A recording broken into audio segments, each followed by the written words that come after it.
The Foreign Policy Research Institute and the Kenan Institute this morning hosted a discussion on U.S. efforts in promoting democracy internationally.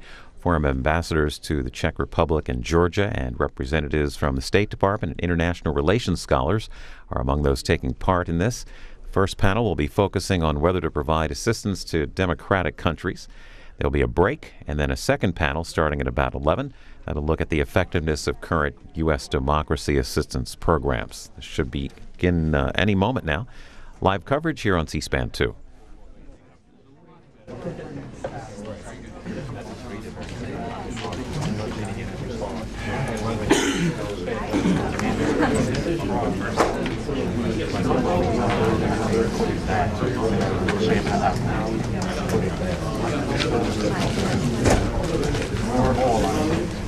Over the weekend, many people shout. All right, well, that's good.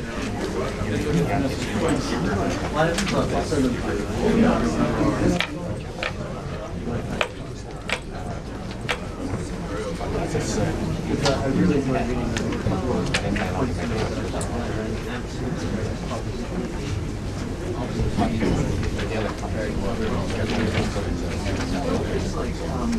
it's not all about. And when you go to number,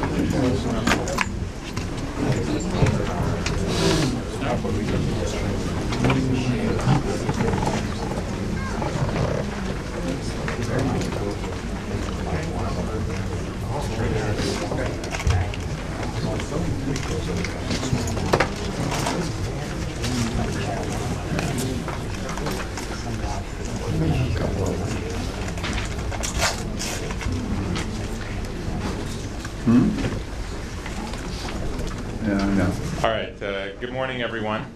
I think we'll get started. I'm Matt Rojansky. I'm the director here at the Kenan Institute. I'm very pleased to be able to co-sponsor and present this conference to you. Welcome all of you this morning. There's no question that this is a timely and an important subject. It's always been an important subject, but I think never has it been more timely.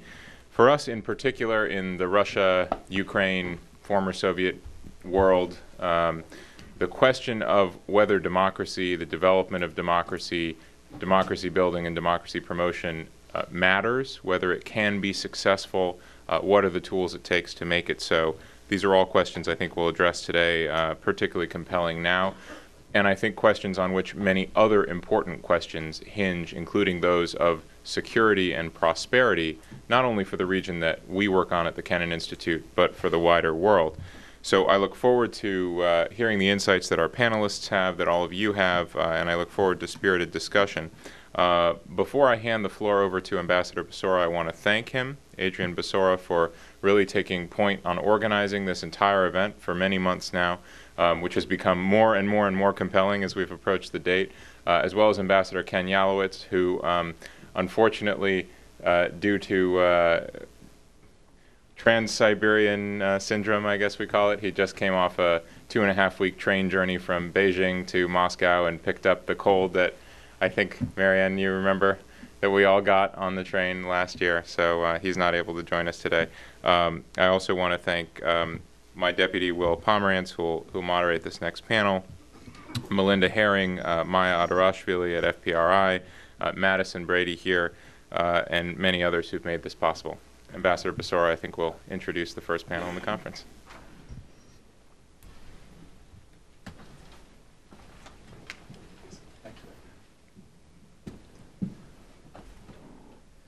Thanks very much, Matt, and welcome to you all.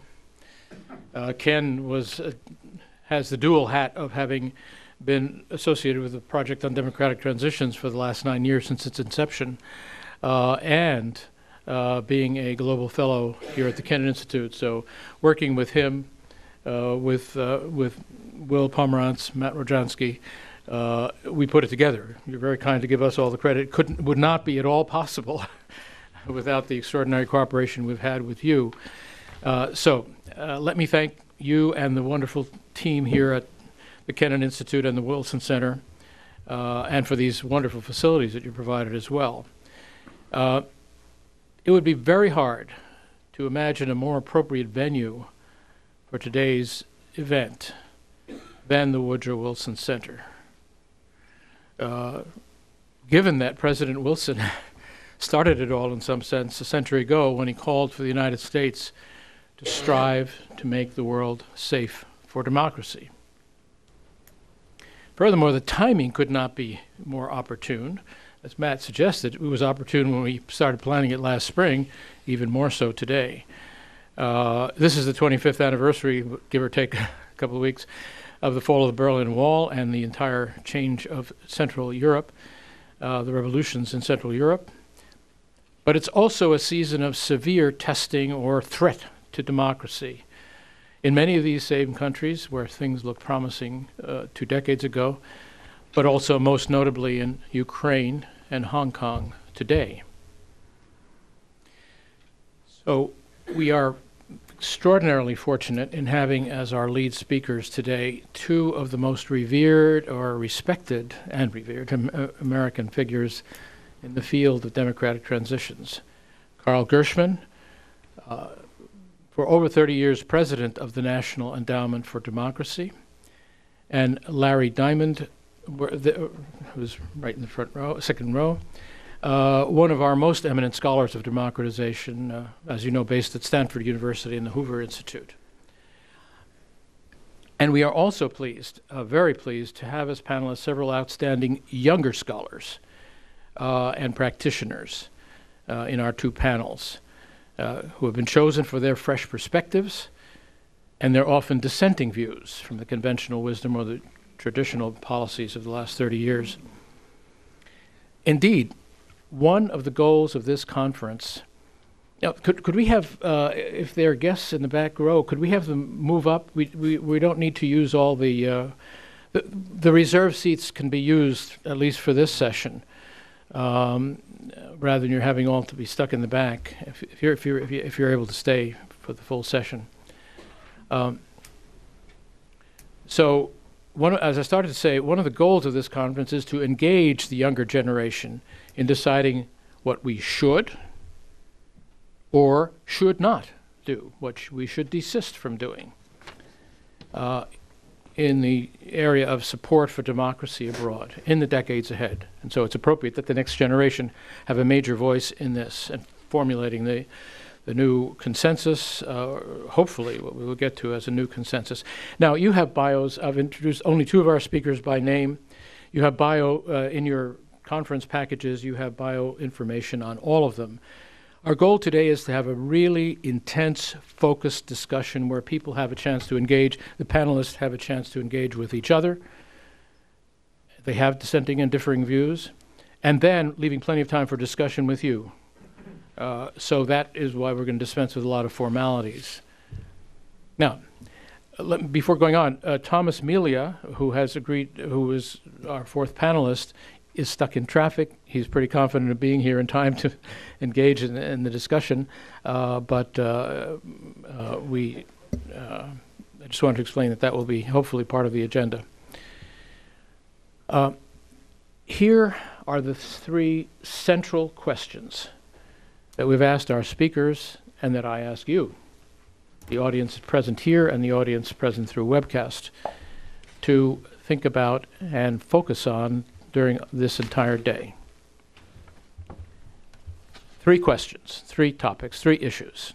First, should support for democratic transitions continue to be a major goal of U.S. foreign policy, particularly in view of the drastically changed circumstances that we face today as compared to the 1990s? What priority should we give to democracy support when it conflicts with other major U.S. national interests? So that's the first cluster of issues, the macro issue. There's room in the front row. You can use a reserve seat for now. Please come up. Second issue. If we should continue policies of active support for democracy abroad, what do we need to do differently to make them work more effectively? Where should we focus our efforts in the coming decades? And what should future democracy assistance programs look like if we indeed continue them?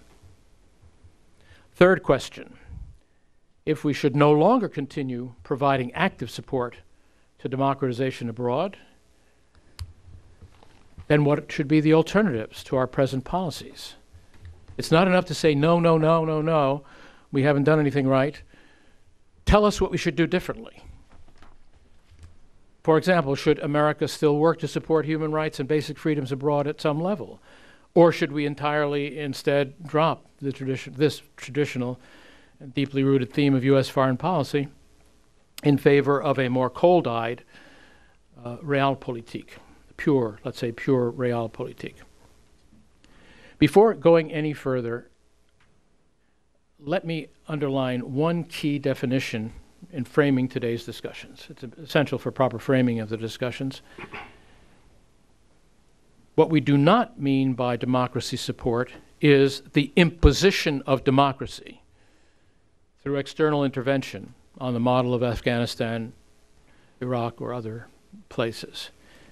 Instead, our focus today is on the pros and cons of assisting and nurturing existing attempts at transition and supporting new locally driven attempts at transition when and if they occur, as we did the Velvet Revolution, for example, or so many others. The Round Table Agreements in Poland come to mind powerfully as well. Just a quick word about FPRI, Foreign Policy Research Institute, and this, our project, its project on democratic transitions. By the way, are the acoustics all right all the way to the back row? Mm-hmm. Yeah. We think of ourselves, I think we are, an innovative, agile think tank based in Philadelphia, and we especially pride ourselves in trying to maintain an independent, outside the Beltway perspective on global issues. This is why we dare to tackle so many issues that are debated and disagreed on in Washington, and try to take them from a different perspective and feel that we might be able to help break a little new ground. Your conference folders, and if you don't have one there, I think there's still some outside, on the table outside. This is Tom Melia, welcome. You made it through the traffic jam? I did. Looks like it. I mean, you made it safely.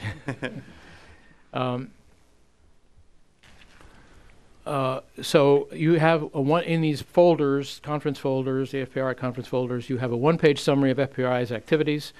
And we have here today with us FPRI's president, Alan Luxembourg, right here, who will introduce our luncheon speaker. So you'll have a little better chance, and there are several of us here who are members of the, who are scholars affiliated with FPRI through the Program on Democratic Transitions. When FPRI invited me almost 10 years ago now to start this program, to set up a program on post-communist, it was on democratic transitions. It was mostly the post-communist transitions that we focused on. And at that time, the leaders of the Orange Revolution had just come to power, as you all recall.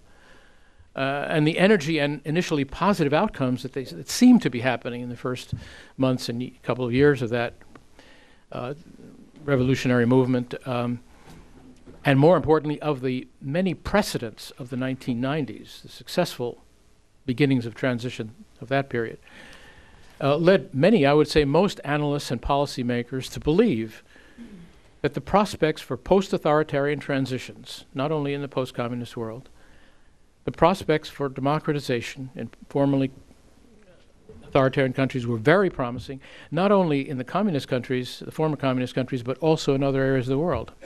Of course, when the Soviet Federation fell apart, people were even more optimistic. Today, by contrast, we see authoritarian regression in many of these same countries, as well as deeply disappointing results over the past 3+ years in the so-called Arab Spring countries. Therefore, the background for our conference today is one of significant, I would call it democratic disillusionment, and much questioning as to the efficacy of U.S. policies in support of democracy abroad. Therefore, my hope today is that we will come away from our proceedings of this conference with a clearer sense of whether this current pessimism or discouragement is warranted, and whether democratic retrenchment, either on the ground in countries overseas or in the U.S. policies in support of democracy abroad, whether that retrenchment is inevitable or whether there are new rationales and new approaches that might permit us to deal more effectively with these resurgent autocratic trends. So those are the three questions, and that is, I want to stress once more our desire for real dialogue, not talking past each other, not making speeches, but looking for alternatives to the extent that you, any of our panelists or any of the audience disagree with current policy. So we've asked our speakers to be very brief in their initial presentations, and they've all said they will try to stay to a very short. But Will Pomerantz, our moderator, who has kindly stepped in for Ken Yalowitz at the last moment because of his flu, has promised to be very strict with his gavel and his clock, his watch. So presentations by our four panelists, then a very brief round where they can respond to each other or add a point or two that may have been stimulated by the others' comments. And then we will open it. Above all, we want to have your comments and questions. So think about your questions, but please keep them brief. Your questions and comments, but please keep them brief when the time comes. I believe we'll have a microphone. Is that correct, Matt? Yes, to when the time comes for questions. So what we are seeking here is real engagement and discussions that really stimulate fresh thinking and help to break new ground. So thanks to our very large turnout, as you can see, we've moved the sessions into this large auditorium in which no food is allowed. As a result of that, after the second panel, we have a very short time to move into the Wilson dining room in order to permit our luncheon speaker, our keynote speaker, Larry Diamond, proper time to make his presentation. He's agreed to speak as you eat, but when you go into the conference room, very important that you grab your lunch beverage quickly, sit down so that we can get started very promptly. Larry will speak, Dr. Diamond will speak for 30 minutes, and then we'll have 30 minutes of discussion. Immediately after that, we will, right in the same room, go into the final panel that you see on your programs, and the idea of that is to have three or four different members of the organizers of this conference give you their takeaways. They will no doubt be different takeaways, but we view this conference as a starting point for further discussion and further deepening of our understanding of these issues and what the way forward is on these issues. Now, as you probably have noticed from the cameras in the back, the entire C-SPAN is broadcasting all of the proceedings in this auditorium live. Unfortunately, for technical reasons, they cannot switch over to the lunch session. And the entire webcast, the entire conference will be webcast and will be available on the Kennan Institute and the Foreign Policy Research Institute websites. Finally, we encourage you to tweet and ask questions online using the hashtag Democracy Matters, all one word. So, thank you, Will, for stepping in, and I turn it over to you to strictly keep to the agenda. Thank you. Well, thank you very much, Mr. Ambassador, and welcome to the first panel on revisiting the case for democracy assistance. We have a group of very distinguished speakers. As the ambassador noted, their biographies are in the panel, but this is really a distinguished group that can get to the basic question about how to prioritize democracy promotion and where to allocate different resources as we go forward. The first speaker is Carl Gershman. It is, of course, a great privilege to me to introduce Carl Gershman, who not only has led the National Endowment for Democracy for decades, but also was my boss for a good 7 years. So, Carl, the floor is yours. Do I push this on, or is it on? It's on. That's okay. Thanks very much, and it's a great pleasure to be here. I've been given 10 minutes to give you a picture of the whole world. I'll do it as a snapshot, and I'll speak in shorthand, so bear with me. I'll raise a lot of issues. We won't be able to I'll probably talk about all of them. It's a very different period today than it was 25 years ago when the communism fell, 30 years ago when the NED got started. When the third wave of democratization crested, communism collapsed, and democracy appeared to be triumphant and inevitable around the entire world. It was a period of a lot of illusions, in my view. Democracy was thought to be inevitable. All countries were thought to be like Poland, which were going to welcome the United States. NED was no longer needed in the views of a lot of people. The government could just step in and do the job because these issues were no longer terribly sensitive. There was something called the transition paradigm, where democracy would just progress in transitional countries according to certain stages. Mark Plattner here and Larry published an article by Tom Carruthers on that in 2002. But it was a period which I think is a little bit, Charles Krauthammer called it a vacation from history. And today we're, I think, a lot wiser. We understand how difficult it is to build democratic societies, especially in countries that lack strong institutions and a middle class, and how strong the resistance to democracy is from the old establishment. This doesn't mean that people don't want democracy. They're fighting for it. China and Russia, from Venezuela to Saudi Arabia, from Pakistan to Azerbaijan. And it doesn't mean that there has been some kind of failure of democracy promotion, which in my view trivializes the problem, which has 5 broad dimensions. The first is that there is a growing effort by the world's autocracies to push back against the advance of democracy, whose purpose is to control civil society and independent media, to contain democracy, to project their own version of reality into the flow of information around the world, and to modify the international norms embodied in the Universal Declaration by elevating the principle of sovereignty above all others. We call that the pushback. The second is the dismal fate of recent efforts to achieve successful democratic transitions, most notably the failure of the Arab Spring uprisings to produce any significant gain for democracy, save for the very fragile transition that's now underway in Tunisia. These uprisings that once generated such hopes for democratic progress have succumbed to authoritarian backlash and the growth of extremist movements. Autocrats have successfully retained power, and where they have faced a concerted challenge, they have not hesitated to use savage violence, as we know in Syria.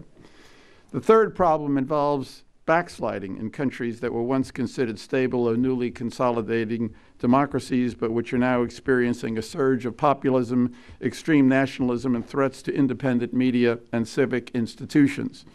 The coup in Thailand, the trend toward illiberal democracy in Hungary, as Prime Minister Viktor Orban has called it, the growing centralization of power in Turkey, the steady retreat in Venezuela and other ALBA countries in Latin America are examples of such backsliding. The weakness of the response of the world's major democracies to the challenges posed by the new authoritarian assertiveness is the fourth problem. Václav Havel, speaking to a conference on Ukraine and the Eastern Partnership that we organized 5 years ago in Lviv, said that, and I quote, that a politics where economic interests are put above basic political values are not only immoral, they are suicidal. Speaking about Ukraine today, the Ukrainian philosopher Miroslav Mironovich has said that if values are sacrificed for security, we will lose both.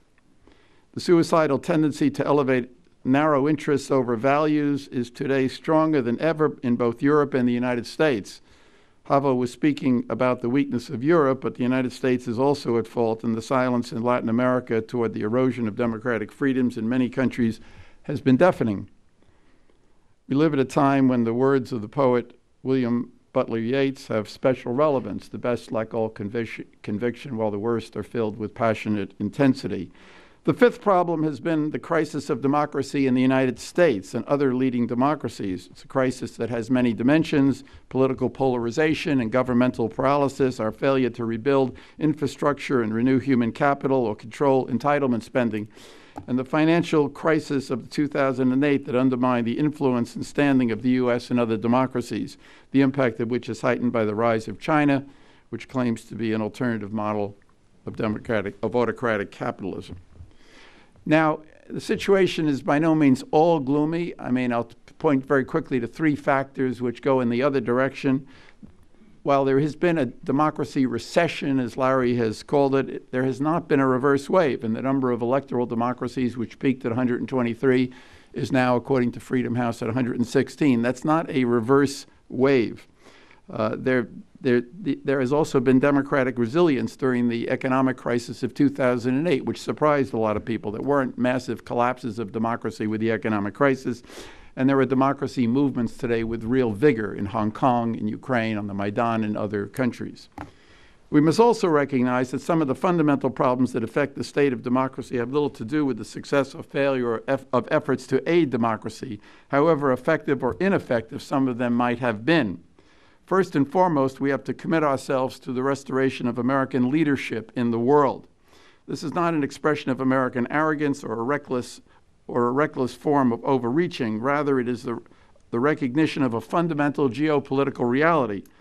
A world without U.S. primacy, Sam Huntington wrote 2 decades ago, would be a world with more violence and disorder and less democracy and economic growth than a world where the United States continues to have more influence than any other country in shaping global affairs. President Obama himself acknowledged this point in a speech last year to the UN General Assembly when he called U.S. disengagement a danger for the world and a mistake, since it would create a vacuum of leadership that no other nation is ready to fill. The urgent challenge now is for the U.S. to exercise leadership in a convincing manner so that the vacuum is not filled by hostile powers or by chaos and violence. The problem today is not overreaching, as some analysts want to say, or trying to impose democracy on other countries, which is ridiculous to assert today.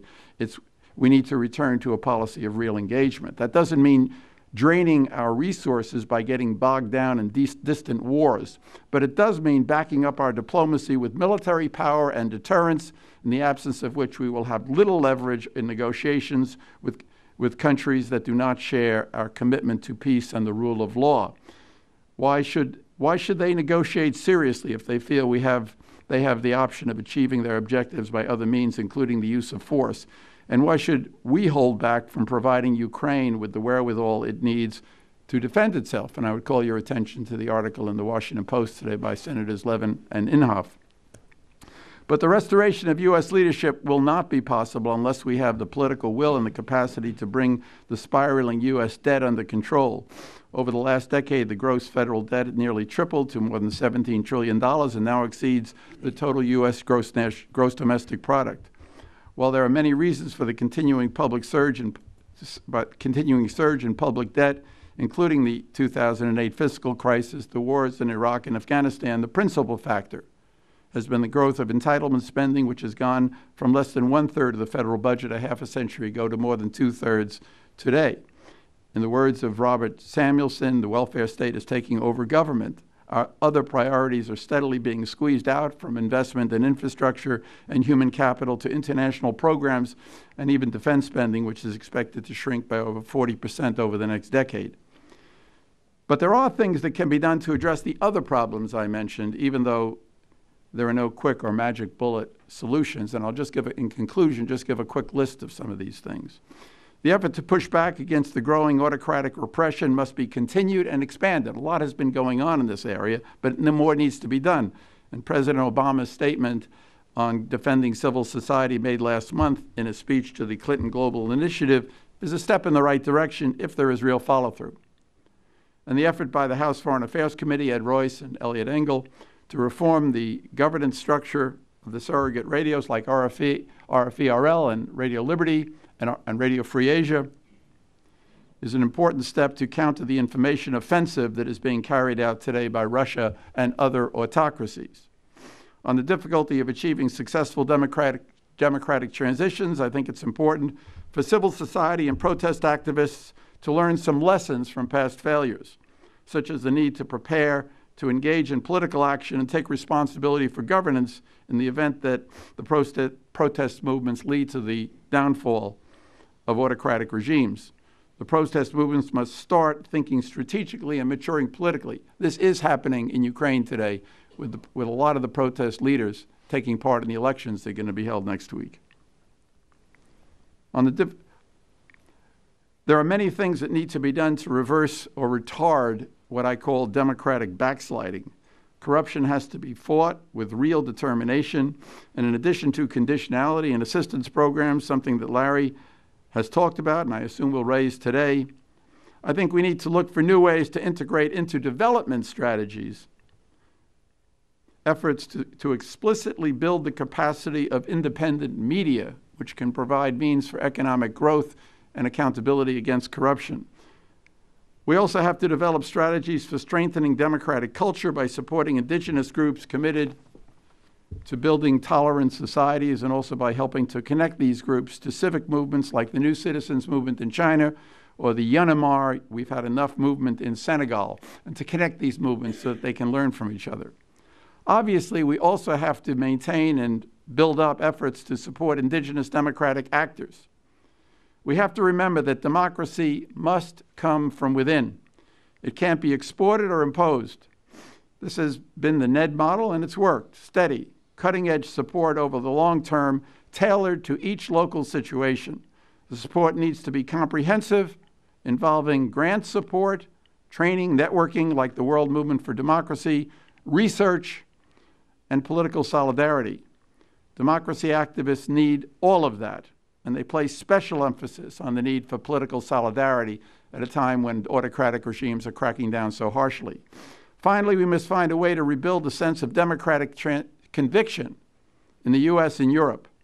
I'm just back from the Czech Republic, and I was struck that our friends there are as concerned about the growth of cynicism and illusions about the dangers they face as we are here. Some of us are here. We'll soon be celebrating the 25th anniversary of the Velvet Revolution with a ceremony in the US Capitol unveiling a bust of Václav Havel. We should remember how strongly he felt about the suicidal character of policies that put narrow economic and security interests, so perceived, above freedom and human rights, and his concern about sacrificing values to serve interests would end up undermining both.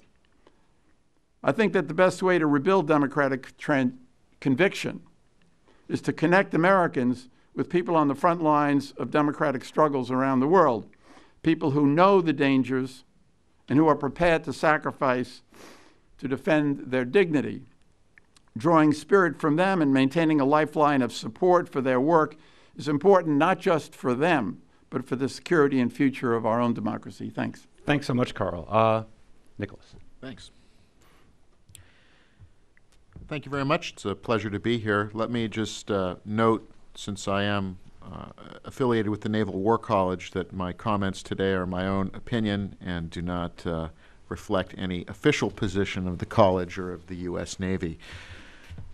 Those of us that come from the American realist tradition accept the proposition that American national security in the long run is enhanced by the existence of other well-established, stable democracies, because on the most part, they provide higher standards of living, they're more responsive to their citizens, they generally find ways to resolve conflicts without going to war, they are better, they're transparent in how they engage their affairs.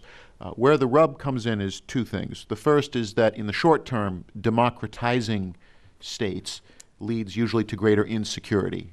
Those that are familiar with the work of Ian Bremmer and his J-curve, that when you open formally closed authoritarian societies, you generally have drops in economic prosperity, you generally have drops in security. The work that Snyder and Mansfield and others have done, which as you open up closed societies, you run the risk of greater conflict. So this creates security problems for the U.S. because we generally don't like to see disorder, particularly in key parts of the world, as we're seeing now in the Middle East. The second reality that we face is that oftentimes states that democratize and become democracies may become less close partners of the U.S. in security matters. This is particularly the case if the U.S. had supported an authoritarian regime that preceded it, and then a new regime comes in and may seek to distance itself. It may not seek to adopt the full panoply of the U.S. security agenda. So we've had difficulties in our national security establishment in being able to reconcile a commitment to the long term, which is to have the spread of democracy, and then realizing that the short-term impacts of democratization may not be supportive of U.S. security interests. We, of course, have seen this in parts of Latin America, parts of the Middle East. We've seen it in some parts of Asia, and then across the Eurasian space. Then, of course, we come back to the question, well, what about our model in Eastern Europe, Central and East Europe? And I think it is important for us to take a few minutes to look at how and why, under what conditions, American national security interests and a commitment to democratization went hand in hand, because that will help us to tease out some of the factors that we should look for when we're trying to reconcile in other parts of the world some of the distinctions that are there. First thing, of course, is that East European states had clear security threats when they were escaping from the Soviet bloc. They have always been concerned about a resurgent Russia. There were concerns at the time in the early 1990s about Germany, so that these states had real security issues that led them to seek partnership with the United States. This, of course, is where conditionality played a big role, because the United States could make demands and requests of those governments that if they wanted a closer security and political relationship with the United States, if they wanted membership in NATO, if they wanted to be involved in the European Union, there were standards that they would have to meet, so that we could say that we could use that as a very important lever for pursuing and encouraging domestic reform. We also had a certain degree of confidence in the 1990s that we could support a process without having to worry about outcomes. That is, we did not look at many of the Central and East European states and say, well, only a few of the political parties here are pro-Western and pro-American, and then the others may be anti-American or may be opposed to an American agenda. It allowed us to focus on process rather than outcome. We did not have great worries that when the Polish communists came in after Solidarity's term of government, that all of a sudden they were going to rip up everything that had been done, reverse Poland's direction. In fact, the ex-communists in Poland were as supportive of Western integration, of membership in NATO, of membership in the European Union, as Solidarity and any of the other political movements in Poland.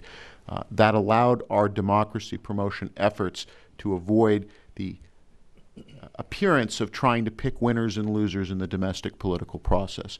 We had a breakdown, of course, of this in Russia in 1996, where we very much had a sense that Yeltsin's victory, Boris Yeltsin's victory, was an American imperative. We had to make sure that Gennady Zyuganov did not win that final round of the presidential election. And so that is where we began to see some deviation from that, where it wasn't simply about supporting process. It was about looking at particular outcomes, political outcomes that we wanted. And then as we've gone back and looked at that, was the willingness perhaps to compromise the process or allow the democratic process to be compromised in order to ensure that President Yeltsin would have his second term in office. And finally, one critical part of the Central East European experience, which may not be replicated in other parts of the world, was that the fact that the United States government put its full faith and credit behind the democracy process was very important. Local governments looked at that as part of the validation of the reform process that they were doing. The fact that U.S. officials, that ambassadors, that government functionaries were involved and were supporting this process was seen as a positive for the process. And so therefore, looking at this experience, it can be tempting to say, well, it worked in East Europe, and we had the idea that every country is Poland, and all we have to do is take the Polish model and apply it elsewhere, and we'll have the same results. I think that if we misapply the East European experience, particularly in Eurasia today and in the Middle East, it can lead us to contradictions. It can lead us also to disappointments on our part. Why isn't it working out the way it's supposed to? Why aren't we seeing the emergence of political movements that both support democratic process but also align themselves with the U.S.? We can see different reasons. We see certainly in the Middle East that popular opinion is not particularly supportive of the U.S. national security agenda in the region. So democratization, if we want to have more popular input in how governments are run, the trade-off is to accept that there is going to be governments that if they're dependent on the will of their citizens for their legitimacy, that it will constrain what they can do in terms of cooperating with the United States. Sometimes political movements that are seeking internal democratic reform are not seeking security goals that favor the United States. The Green Movement in Iran was not going to necessarily dismantle Iran's nuclear program. It was not going to be a big part of their issue. So we could support them or not support them, as the case may be, Whether or not that was we should do that because it supports our values is one thing, but the argument that somehow supporting that movement was going to lead to a geopolitical change in the Middle East, the facts don't seem to point that. We don't have the same sweeteners in terms of European Union and NATO expansion in other parts of the world. We can't offer that kind of conditionality to say that there's a light at the end of the tunnel. And this was very much what helped to keep the East Europeans on the track and on the straight and narrow, particularly in the Balkans, that the idea that there was an end goal of joining the European Union and NATO, we don't have those tools in other parts of the world, and it may be more difficult to encourage that. Certainly the rise of China allows for the possibility that we could use that as conditionality, but it could also flip in the other direction, which is that we become so anxious to get allies for China, as we did during the Cold War, that we will overlook a multitude of democratic sins at home if it means that we're putting people into our camp. Finally, just on the last question, in the last 30 seconds or so, I think we need to recognize that this tension is here. We can't wish it away between our short-term security interests and our long-term values. Some of the things we may want to discuss in the open discussion is, does this mean we need to separate some aspects of the democracy promotion agenda from day-to-day diplomacy and governance? Do we want to have more civil society participation, less micromanagement from organs of government? The extent to which democracy movements fear U.S. government involvement because that may lead them to being tagged as U.S. agents. And finally, just to end on this point, I think we have to recognize as we move forward, as the democracy promotion movement regains its initiative, as I think it will, we're going to have to live with the fact that the leaders that are produced, as I like to say, will be more Nehrus than Adenauers. They're going to be people who come to power. They will be democratic, but they're not necessarily going to sign up on the U.S. agenda. We've had difficulties in the past with leaders like Nehru, who were democratic but not aligned with us. We prefer that they be Adenauers, and I think we need to find ways to expect that how are we going to interact with the future Nehrus that will be emerging, particularly in the Middle East, in Asia, and then ultimately, we hope, across the Eurasian space. Thanks very much, Nicholas. Barack. Thank you. I'm going to be very brief and say that on the democracy assistance hasn't been successful. I think that Tom or others will probably make a strong case for it. I agree with all of it. I think that it has been very successful, and I'll just leave it at that and focus on some of the challenges. Now, I should say also that I'm coming from the World Bank, and these are my own views, not of the bank, but no one at the bank tried to stop me, so there is a democratization movement going on within the bank too. I think ideas matter, and I think how we frame problems in the world matter. And I think if you just watch 5 or 10 minutes of news, you get the sense of security crises out of control, that we've got border crisis, and we've got terrorism and the long war, and we've got drug wars, and there's just all of these problems. Now we've got the Ebola panic, and we just see that the way that we frame the challenges that we have today, there's a very heavy emphasis on the world is a dangerous place, and we have to do everything we can to keep ourselves safe and keep all of these threats from abroad from wreaking havoc at home.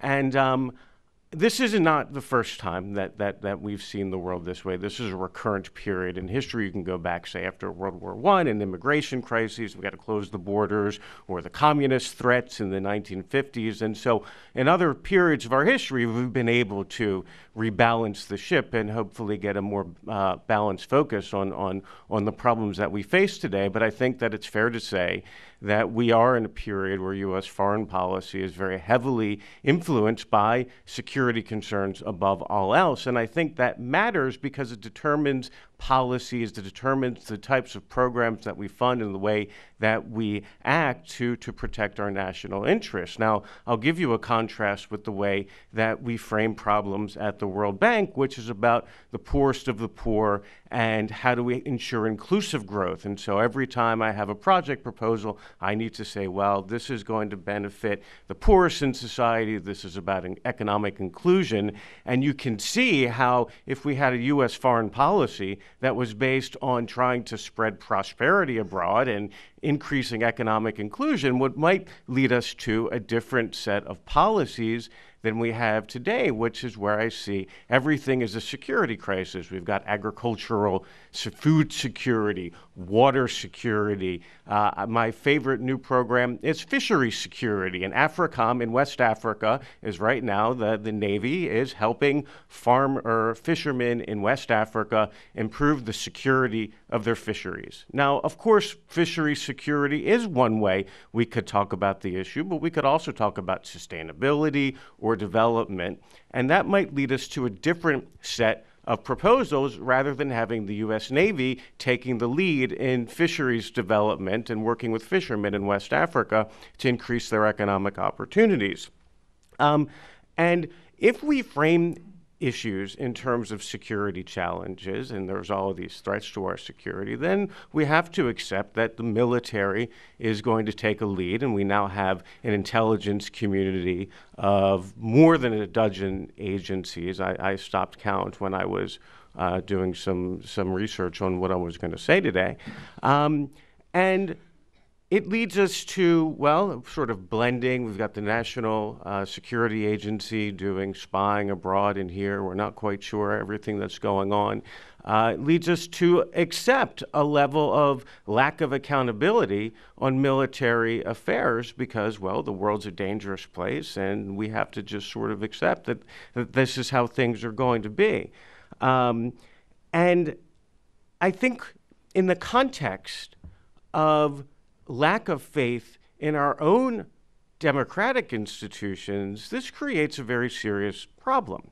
I think I saw last week that the latest Pew poll had trust in government about somewhere around 20%, which means that a large core of Obama's supporters, including me, don't really have a lot of faith in the way things in Washington is broken. It's not just a meme, it's a reality. I think that we have 5 months of Congress not being in power. And you going around saying we've got perpetual war in Syria, we've got this Ebola crisis, but meanwhile our own Congress doesn't really seem to feel any need to act. And so I think that this creates now, just to be clear, I'm not predicting any coups in the United States. I don't think that's going to happen. So don't anyone say, this guy from the World Bank said there's going to be a coup in the United States. No, I'm not predicting anything like that. But I am saying that in excessive reliance on the military, in a situation where we lack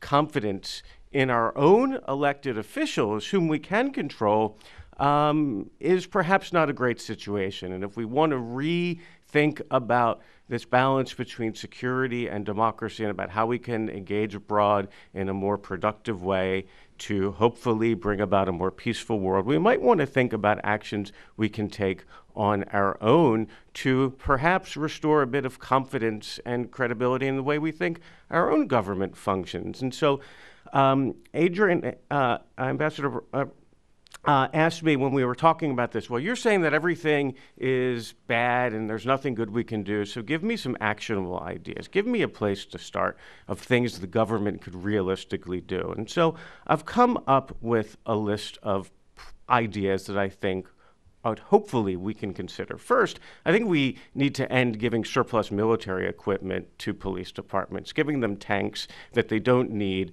isn't good for police. It's certainly not good for us. And I think that maybe perhaps many people in abroad saw what was going on in Ferguson, Missouri, and said, well, yeah, what do you expect of the United States? They start wars everyone else. Why wouldn't they put up arms against their own people? I think more transparency in U.S. military programs would be a nice thing. We've got drone wars going in Somalia and Yemen and Pakistan.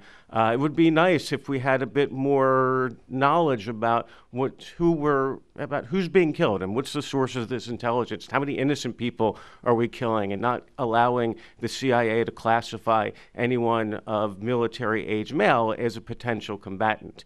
So more transparency in our drone programs, and certainly more transparency in our military programs all over the world.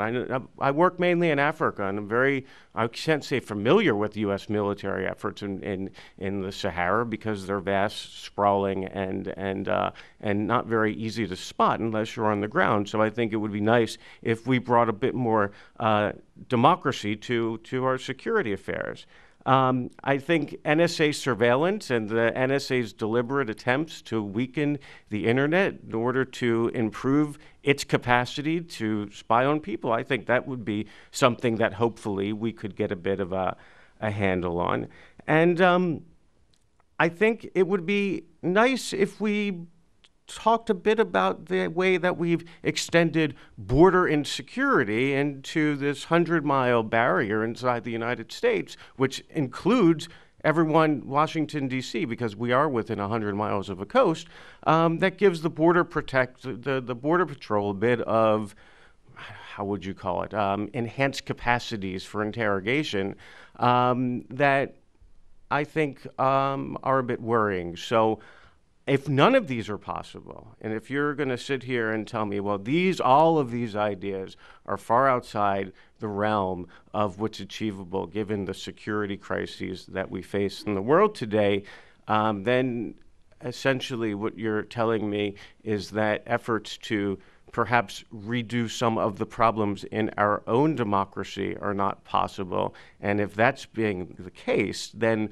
we're going to have a very hard time trying to sell the idea of systemocracy credibly abroad. Thank you very much. And thanks very much. Tom. Well, thanks, Will, and thanks for the invitation to join this conversation this morning. In the spirit in which Ambassador Becerra launched us a little while ago, I've been thinking about making this a really interactive kind of event. So I've been listening intently to each of the three previous speakers. And it may seem at some level that they presented alternative schools of thought or approach to this question. So I'm not sure I'm allowed to say this, but I agree with all of them. I agree with, in particular, with the way Nick framed the trade-offs that we often face in government between our understandings of potential short-term benefit or short-term need versus long-term.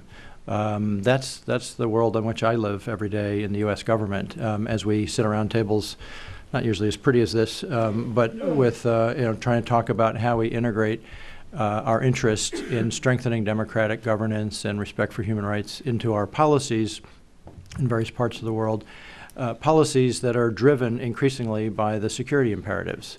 We're long past the Cold War that framed the international operating environment for us so neatly, but now there's actually a hot war underway in this global campaign against extremism, violence, and terrorism that is in the ascendancy in some key parts of the world. And so that frames a lot of our discussions about what can we do about democracy in Egypt or Bahrain or in Azerbaijan or Uzbekistan. The principal parts of our relationships with so many countries are driven by a national security imperative that is not theoretical and abstract and long term. It's urgent. It's what gets the President of the United States laying awake staring at the ceiling, I think, in the middle of the night, is who's going to be killed next in the United States or in one of our embassies around the world.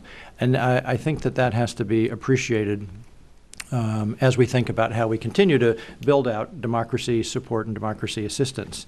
At a moment, and here we are 25 years after the Velvet Revolution, when there is this loss of confidence and a loss of sense of purpose. And I was at the same meeting Carl was at in Prague last week, organized by a lot of friends of democracy in Eastern Europe and the world. And this was the kind of the framing art. You may recall the Czech Velvet Revolution and the Czech transition of 25 years ago was framed by some pretty good art. I loved the various kinds of posters that emerged in that period. But last week at the Forum 2000 conference, there was a lot of the backdrop on the art, and this is the cover of the program for the conference. It says, this is a tweet from Democracy. I miss how loved I was 25 years ago. Tweets Democracy. forlornly, because nobody thinks democracy is succeeding or doable or worth promoting. And I think this cynicism, this gloominess has infested a lot of conference rooms like this. And I'm troubled by that, because I don't think that things are going. I think that we have to appreciate the immensity of the challenge that we have set for ourselves. Those of us who have made the world's troubles, the world's challenges our own here in the United States need to appreciate that it's not going to be quickly or easily done. Carl talked about the illusions of the 1990s when it seemed easy after the fall of the Berlin Wall and the collapse of apartheid and transitions in other parts of the world. And we may have gotten too greedy or too somehow thinking this was easy, that the transition paradigms were going to implement themselves, and that all we had to do was go along for the ride and take credit for it sometimes. But I think what we're finding is that some countries have governments and military establishments and tribal leaders and others who are really much more clearly opposed to this democratization than we had encountered in some places in some periods in the past. And so really we are up against much more determined opponents, I think, than we saw in the 90s in so many parts of the world. They're doubling down on their opposition to our support for civil society, for fair elections, for political pluralism, for independent media. And so I think we need to regird ourselves and be thinking more strategically and more carefully. And that means also thinking more long term. I don't think we're going to effect a significant transition in any country for two reasons. One is because it's not up to us.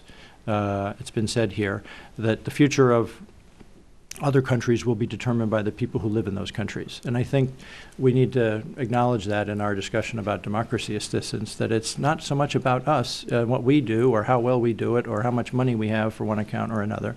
It's really about what are the dynamics and who are the leaders in other societies who want to bring their countries into a more modern political arrangement, a more rights-respecting democratic arrangement. And they'll do that in their own time and in their own way, and we can help them.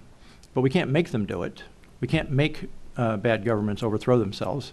We can't make people become Democrats if they are not so inclined. But when we find Democrats, and they do exist in some of the most unlikely places, we can help them. We can help them with information, with assistance, with political protection, with political pressure, with engaging them in the world, integrating them into our societies and our programs in various ways. And I think that we are doing that. And I think that we need to be doing it in a strategic, patient way that acknowledges that it's not just about us, but we need to be prepared for when people have a moment to move their countries in a better direction, that we will be supportive of them in the ways that we have been when there are willing governments in various parts of the world, willing to accept our technical advice or our political assistance. In the ways that we continue to do. USAID is robust in its budgets. The Millennium Challenge Corporation is very effective in a certain range of country possibilities. My own office at the State Department, has had a pretty consistent budget, thanks to the Congress, to support civil society actors in a variety of countries. And of course, the National Endowment for Democracy remains, the premier institution in the world for providing targeted assistance to Democrats, usually in tough places. And so they know that they have help from the outside community, from the international community. So let me mention a couple of things just to wind up this opening scene setter. One is that I think we in the United States need to appreciate the important role that Congress plays while we disparage its occasional polarization and inability to resolve certain major things. The Congress has been a major contributor to American democracy programming in a lot of ways, not least in the creation of my part of the State Department. The Bureau for Democracy, Human Rights, and Labor was created 36 years ago at the insistence of Congress over the objections of the State Department and the executive branch. Because it has long been seen in our political culture that we need to have some people minding this part of the store. And so we have played a role, an increasingly, I think, prominent role inside the U.S. government in being part of the conversations about how we integrate security, prosperity, and our support for freedom as well. And so we do that, and we get increasing support from Congress in various ways. And one of the ones that's important for this discussion in an age of heightened security consciousness in our foreign policy is something called the Leahy Law. Senator Pat Leahy, 10 or 12 years ago, first put into congressional appropriations for both the State Department and the Defense Department a provision that says that we cannot provide military equipment or training to security forces units that we have credible evidence are involved in gross human rights violations. This opens up a whole nother dimension of engagement with foreign governments and societies about how security forces can be made more rights respecting and law abiding. And it works to some extent. It works in key ways to provide a different kind of pressure on authoritarian governments, particularly those who are allied to us, the kind that was referred to, you know, that are not democratic but are friends of ours, so we're willing to provide them with certain kinds of security assistance. We do that, but now we have a rights dimension to that discussion as well in many places. So I appreciate the role that Congress has played in framing our assistance, our engagement in the world, not least through the funding of the National Endowment for Democracy, but also the large budgets that AID and others get, but also these policy discussions about things like the terms on which we provide security assistance. And I'll just end by echoing what several people have already said, that one of the most important things we can do in the United States to strengthen democratic systems abroad is to be a better democracy. We need to be a better democracy, just like Europe needs to be better democracies, in order for the example to be persuasive and to carry in the wider world. And so I think we need, those of us who care about our international profile need to take an interest in domestic politics in a way that I don't think we always do. I think we always figure somebody else is working on that, and we're just going to solve the rest of the world's problems. But I think that those of us who travel a lot and are called on to explain the U.S. System, I think need to begin to spend more of our time thinking about promoting better government in the United States. Well, thanks so much, Tom. Before we open the floor to questions, we're going to give each speaker a chance to give a brief response to what they've heard, 2 to 3 minutes. We'll start with Carl. Well, thanks. Maybe the first point to make is one that Nicholas concluded on, which was that, you know, the Nehru problem, as it were. I mean, I prefer Nehru to Mao. And I prefer a democratic India to totalitarian China. We don't expect every country, when they become democratic, somehow to do our business, to do our bidding. But democracies tend to be friendlier than dictatorships, which, you know, often rely upon needing enemies, which whip up extreme nationalism to deal with their legitimacy problems. I prefer South Korea to North Korea. And South Korea is not perfect, and a lot of people in South Korea that have had problems with the current government. But I assure you it's better than North Korea, and not just that it doesn't have a gulag and murder its own people, but it's friendlier to us than North Korea. And those are the choices we face in the world. And it's not irrelevant, you know, that democracies are not perfect and 100% allies. Second point, yeah, change sometimes is difficult. First of all, we don't bring about all that change. Mubarak was not going to be permanently there. The question is how to manage change. The problem with the Mansfield argument that you referred to is that he considered Milosevic to have been a product of democratic change, that this was a transitional government. Milosevic was not a Democrat, and it's a false argument. There is instability in the world. The question I think we have to face is, you know, as we think about this work, what is the division of labor between a non-governmental entity like the NED and the U.S. government? And what do we want from the U.S. government? I mean, one thing we do want, and I've said this, is that the people that we support could use the help, the diplomatic and political support of the United States and of the West. A lot of that is being done to a certain degree. They need it more. You cannot view democracy assistance in a vacuum. You need to back it up with the political support that the activists need in order to survive, in order to function. We need a strong voice on these issues. We should not call dictatorships democratic or in the process of a democratic transition, as we've basically referred to Egypt recently. We may need to work with Egypt as a country that shares certain interests with us in the Middle East at a time when you have ISIS. But we don't need to call them democratic. And we need to speak about human rights, and it doesn't necessarily conflict with our interests in these countries. Finally, I think we underestimate the extent to which democracy and progress for democracy depends upon an orderly international environment. You're much more likely to get democratic progress where there is a certain modicum of world order than you are where there is chaos.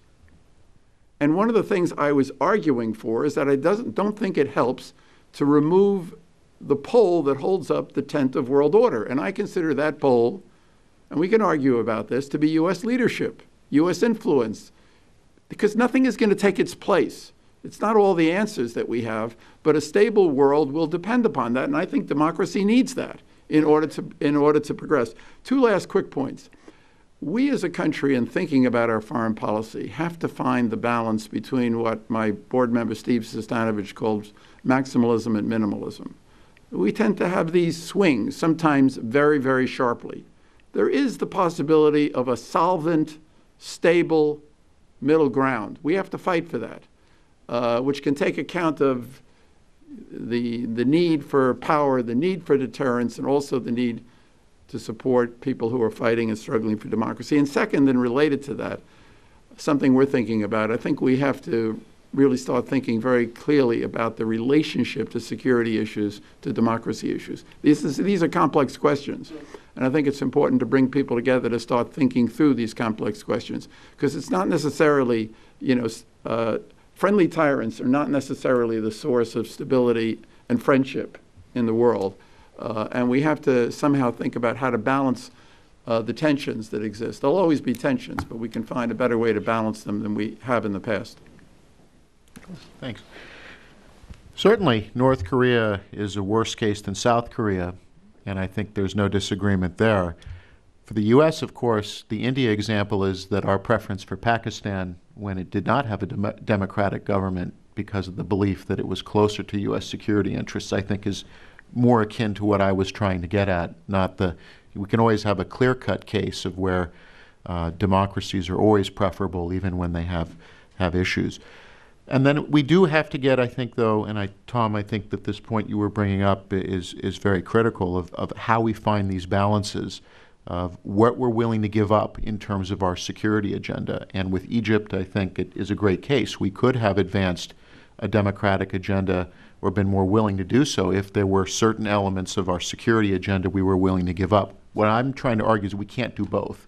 We will have to have these debates. We have to find where the balance is going to be between we would prefer to see a democratic government and therefore are willing to see on a set of issues a recession, and then conversely, I think when we have security issues where we might feel that transitions might be problematic in the short run. And again, having a calculus, I think, is better than simply flailing out and simply saying, well, these issues don't exist or we can do it all. And I think that one of the issues I think we've had in recent years, the criticisms that are out there, is that we don't seem to be able to strike this balance.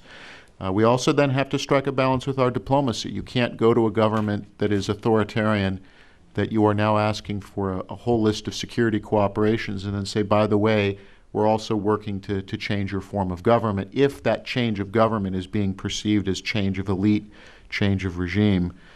And again, it's not that we can't do both or that we should give up one or the other. It's just being able to have these conversations about what we're willing to accept, what half-a-loaf solutions we're willing to have. I was glad that you mentioned the Leahy Amendment, because if I had, we always have more time, we can always bring up more things, and I think that's a great example of where we can use our conditionality, because a state is free to reject our security assistance if they don't want to abide by those terms, and some countries don't. But certainly what I see in the context of IMET, of the international military education, is that it has an impact, because when you say that you're going to have, in order to get security assistance from the U.S., you have to meet these standards. And when our diplomats can go to other countries and say, you will have to pass certain smell tests with the U.S. Congress in order to get certain things. That can be effective. So I think that is one of the ways that we can find, we can search for the conditionality that we need if we want to pursue these things without having it, again, become this either or. We can either pursue security or either pursue democracy, but not both. So I think that the Leahy Amendment and other things like that are important for us and we continue our discussions today. I think we should look at those as being tools that can serve both sets of interests. I want to pick up on the point of instability in the world. I think it's working in Africa and spending a fair amount of time there. I see this all over the place, and I think that what we're seeing, if you take Somalia as an example, this is a problem that we've been faced with over 2 decades now. 1994 is when the U.S. Went in the first time there, and it's still broken, and it's still, and the security threats there are real, and we have to think about what is a way to work more constructively in these societies. I think Israel has been trying to bomb Hamas out of existence for a long time now. And the more bombs they drop, the more problems they wind up creating for themselves. And I'm not saying that we need to go and bring terrorist groups into governments. I'm certainly not saying that at all. But if you think about Libya or large parts of the Sahel or large parts of the Middle East, these are countries that are going through profound and difficult challenges, and it's going to take much more than a military solution. And I hope that Tom is leading a lot of these efforts to bring the State Department into these and to bring USAID more into these challenges, because they require political settlements. Now, on the positive side, and I said that I think U.S. democracy assistance has been very effective over taking a broad view, is that most of Africa, where I work, there are elections, and there are vibrant elections, and getting into power really means something. And certainly there are problems in almost all of these countries with corruption and vote rigging and poor rule of law. But I also see that losers are upset too, and they take steps to try and make these countries more effective. And so I see, in that sense, I see a lot of positive change, and I see a lot of countries that are the competitive role of politics makes people at times want to improve the rules of the game so they can increase their chances of winning, or more transparency for the government, or stronger media to be critical. And so in that sense, I think that we have that 2 or 3 or decades ago, no one would have predicted that Ghana would be such a great democracy, or Senegal, or even all the problems in Kenya, or Zambia, and then it can go on. And so I think we shouldn't have undue pessimism, because I think that given where a lot of these countries started 30 or 40 years ago, no one would have predicted that they have challenging problems. And I think that we should be proud of the work that we've done there and learn from those lessons and apply them to challenges we face today. Thanks. And Tom? The United States remains the most important country in the world, and is also the one that's providing the most important leadership on democracy and human rights, bar none. Pick the next 10 most active democracy promoters in the democratic world, and they don't add up to half of what the United States is doing. And that's not just in the funding, that's in the diplomatic and political leadership that the United States continues to provide. We're trying to overcome a period in which we seem to do that in an arrogant and clumsy way. And so it may be sometimes too subtle for some. We're not as over the top in our rhetoric as we might be, or that might be more pleasing to some. But the United States is at the center of every important conversation on how to defend democratic governance and institutions, and in developing strategies on trying to widen those circles. It's not always public, but every other government will tell you that when they want to have a discussion about what to do about X country, it starts here. So I'm confident and comfortable that we're managing an effort The effort, as I said earlier, has some very strong opposition to it in some key governments, in some key non-governmental actors in the world. And we're incurring some costs in other parts of our relationships. I mean, our advocacy for activists in places like Azerbaijan and Russia comes at some cost to our bilateral relationships in those places. We are active in defending those who speak up for the kind of values that we share. We do that publicly and privately. We are engaged with non-democratic but allied or partner countries in a wide range of ways. And it does come at some cost in other parts of our relationships on security and other matters. So that's the enduring trade-off. That's the balance we have to sometimes find, is where, how much of a cost in a different part of our relationship can we incur in defense of our values.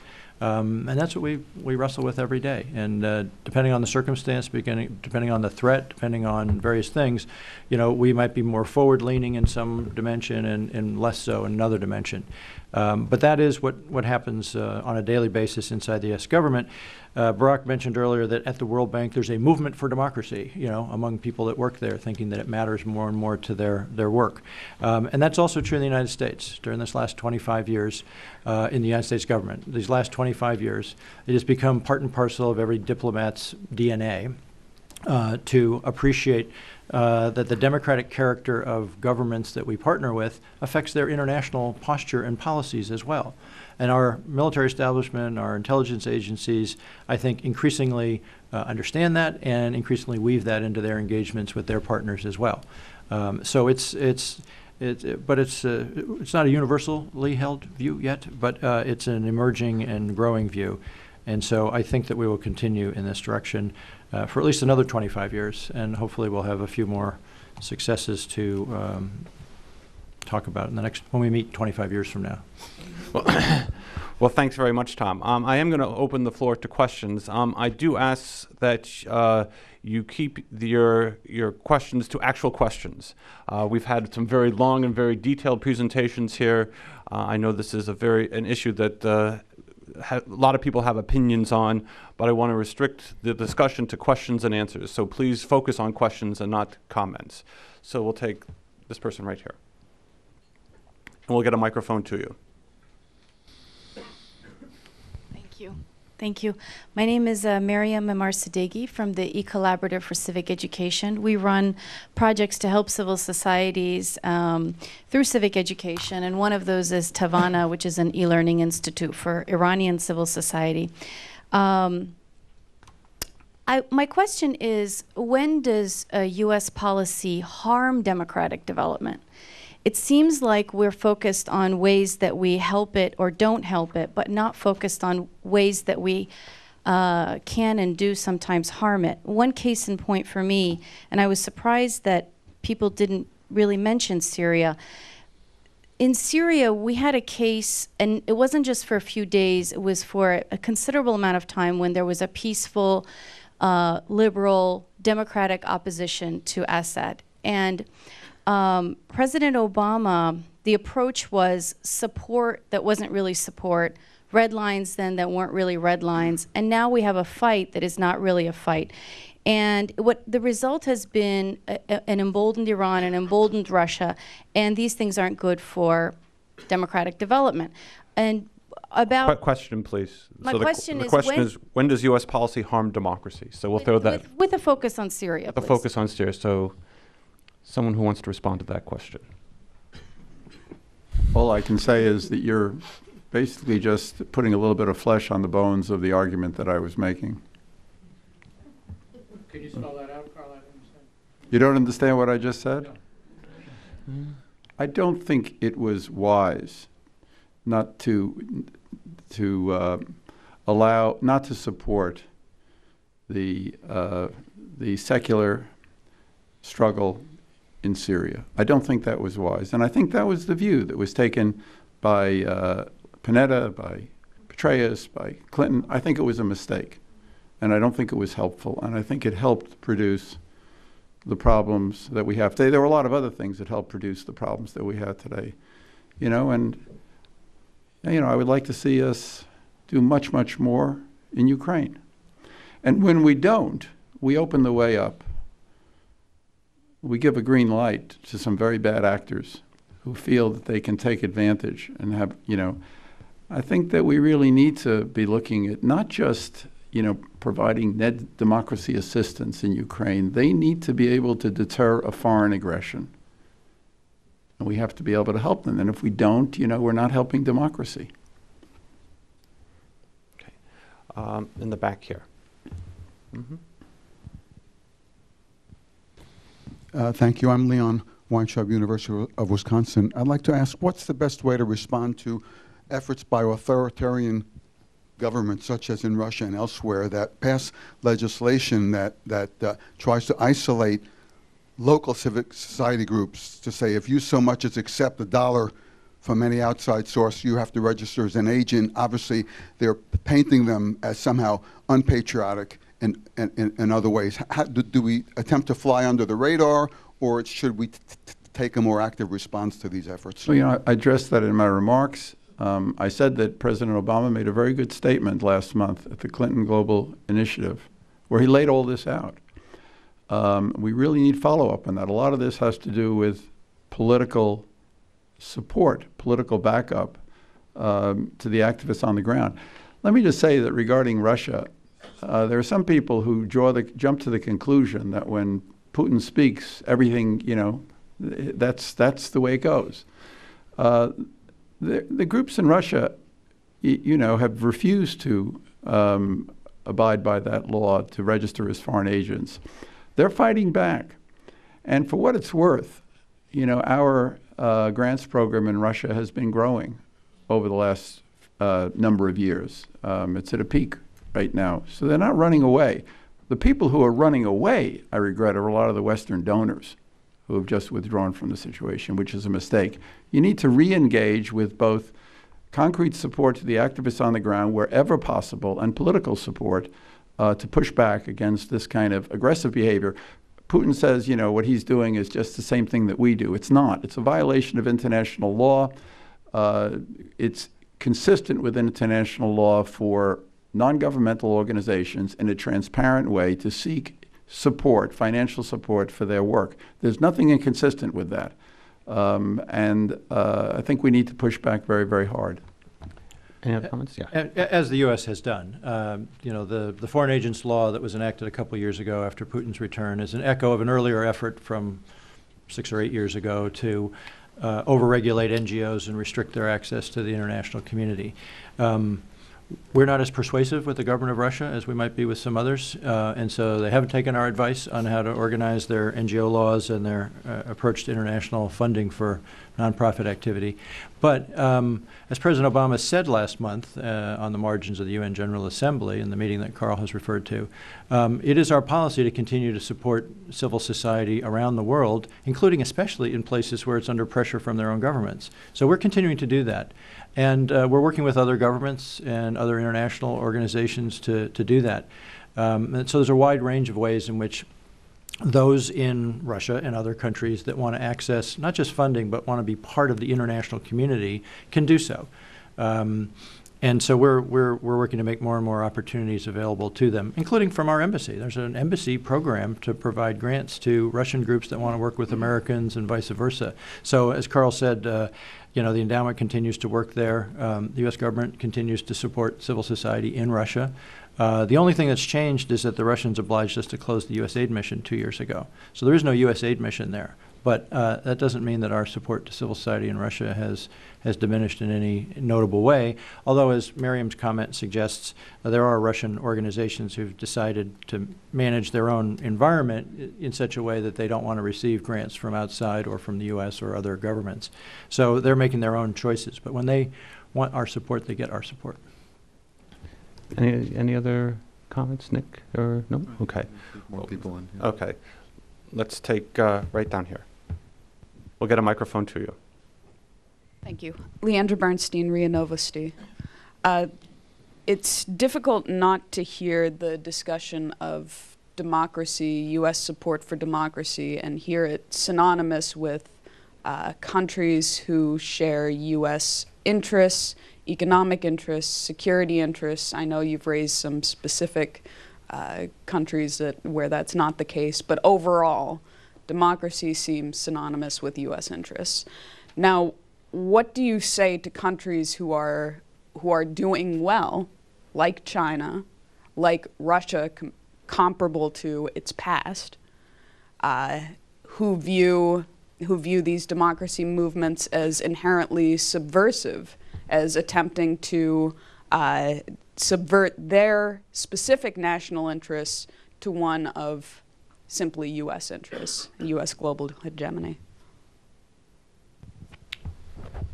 Anyone? I mean, I'm happy to say something, but let them say Exactly. something. You want to? I have a lot to say. you know. Exactly. Go ahead. No, let me just respond briefly. I think it was already put forward here by this panel that democratic movements and democratic countries don't always agree with U.S. policy. So that's a discussion we can have with democratic governments and democratic societies. We do that all the time. We don't automatically agree with France or Canada or Australia on every question that comes down the pike. So we're perfectly comfortable with democratic processes leading to governments that may disagree with us on one policy question or another. It's not about U.S. hegemony in the world, as you put it. It's really about whether people can decide for themselves who governs and how they govern. And in China, there's not a real discussion about public policy in China. There's no critical views of the economic system. There's no critical views about the treatment of religious minorities or of what's going on in Hong Kong, for that matter. China is an example of a certain kind of economic system, but it's based in large part on political repression. And so that's we don't know. We don't know if the Chinese people support that system because they're not allowed to be asked or to answer that question. So, Well, they have. I mean, look, you have Charter 08. You have signed by. It's very hard for people to sign a charter, but over 11,000 people immediately signed that charter, and the main author of it, Liu Xiaobo, is now in prison. What do I say to Xi? I mean, I don't talk to him. I mean, it's the U.S. responsibility to talk with him or to talk to Putin. It's not my job. I mean, there are people in those countries that you need to recognize. They are people who are aspiring toward a different kind of a life that will give them, a little bit more recognition, dignity, and so forth. The only question is whether we're going to recognize those people. It doesn't mean that our government does not have an obligation to maintain, stable relations with some of these countries. But, what's going to happen in China is not going to be because of what Obama says to Xi. I mean, you have really revolutionary forces at work there. We'll see how successful China is, given the fact that their middle class is growing. You have the geometric growth of the internet communications. It has some very, very severe problems, and I think we've published a lot of articles about this in the Journal of Democracy, and I think the feeling is that, and Larry is just back, and he may talk about it today. I think you should question Larry on this, but he's not gloomy when it comes to the prospects for China. When you say Russia, which is doing so well, yeah, compared to Stalin's Russia, it's doing great. And I really think, frankly, I think it's an enormous progress. But it's actually, in some ways, I mean, Putin, he took over 15 years ago. It was the FSB taking over. They felt, they were taking over from people they considered to be traitors, feckless Democrats, people who were giving up Russian interests, and they were going to assert Russian interests. He's a problem. It's not the case that the democracy movements have tried to overthrow his government, though? The democracy, look, a movement emerged in December 2011, the Snow Revolution, they called it, where they wanted something different. They wanted real elections. They wanted protection for human rights. You call it overthrow. I call it, rights and democracy. They wanted a more open political system. They were objecting to the fact that Putin just said, I'm coming back. Medvedev, you move aside. And It was almost like it was an arranged, something arranged without having any consultation with the people. And I think that's one of the things that stimulated the protest. Then he comes in and he's cracked down on that. We'll see where it goes. Khodorkovsky was here, gave a very important speech at Freedom House a couple of weeks ago and talked about a strategy for the future. There are alternative voices there. Right now, they're not a majority, and I don't suggest that they are. But there are alternative voices, and we'll see where Russia goes. The economic crisis is going to deepen. There's no question about that, especially now with the oil prices going down. It's going to sharpen the contradictions. And a lot of people feel, you know, that the Putin regime could collapse. The question really is it possible? Is it possible for it to be replaced by something better, or will it be replaced by something worse? We don't know. But if that does happen, I think we should hope that the people who offer a better alternative are in a position to exercise some influence in that transitional situation. Right here. And could you please identify yourself as well? Lee Voth Gettert, thank you for the panel and your time. Could you identify yourself, please? Lee Voth Gettert with development agencies within the government. I had a question for Dr. Hoffman and Mr. Thomas as well. Development versus democracy, especially in Africa and around the globe. When is there a time for development? Is there a time for democracy? Because we've kind of been talking about the dynamic system that we're in. How do we decide when we need to focus on development versus democracy, or do we implement them at the same time, or in that kind of dynamic timeline of countries within, especially Africa, but around the world as well?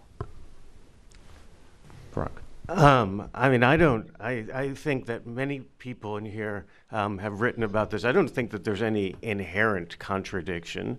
And certainly the argument that we shouldn't push for democracy because it's going to somehow derail development, I don't see that that's, I can see certain countries, maybe you want to say Rwanda or Ethiopia, that are developing and not democratic. But at the same time, I think that you're not going to, there's no reason not to support it there, and there's no reason not to give assistance to groups there. And then I see in other countries where development along a democratic trajectory can be complicated at times. It can be prone to all sorts of perhaps instability or corruption. But at the same time, I think that if you look at growth rates in sub-Saharan Africa over the past decade, well, Africa is the fastest growing region in the world. So some countries that have very high levels of instability, like Kenya's a chaotic democracy, for example, is growing quite rapidly.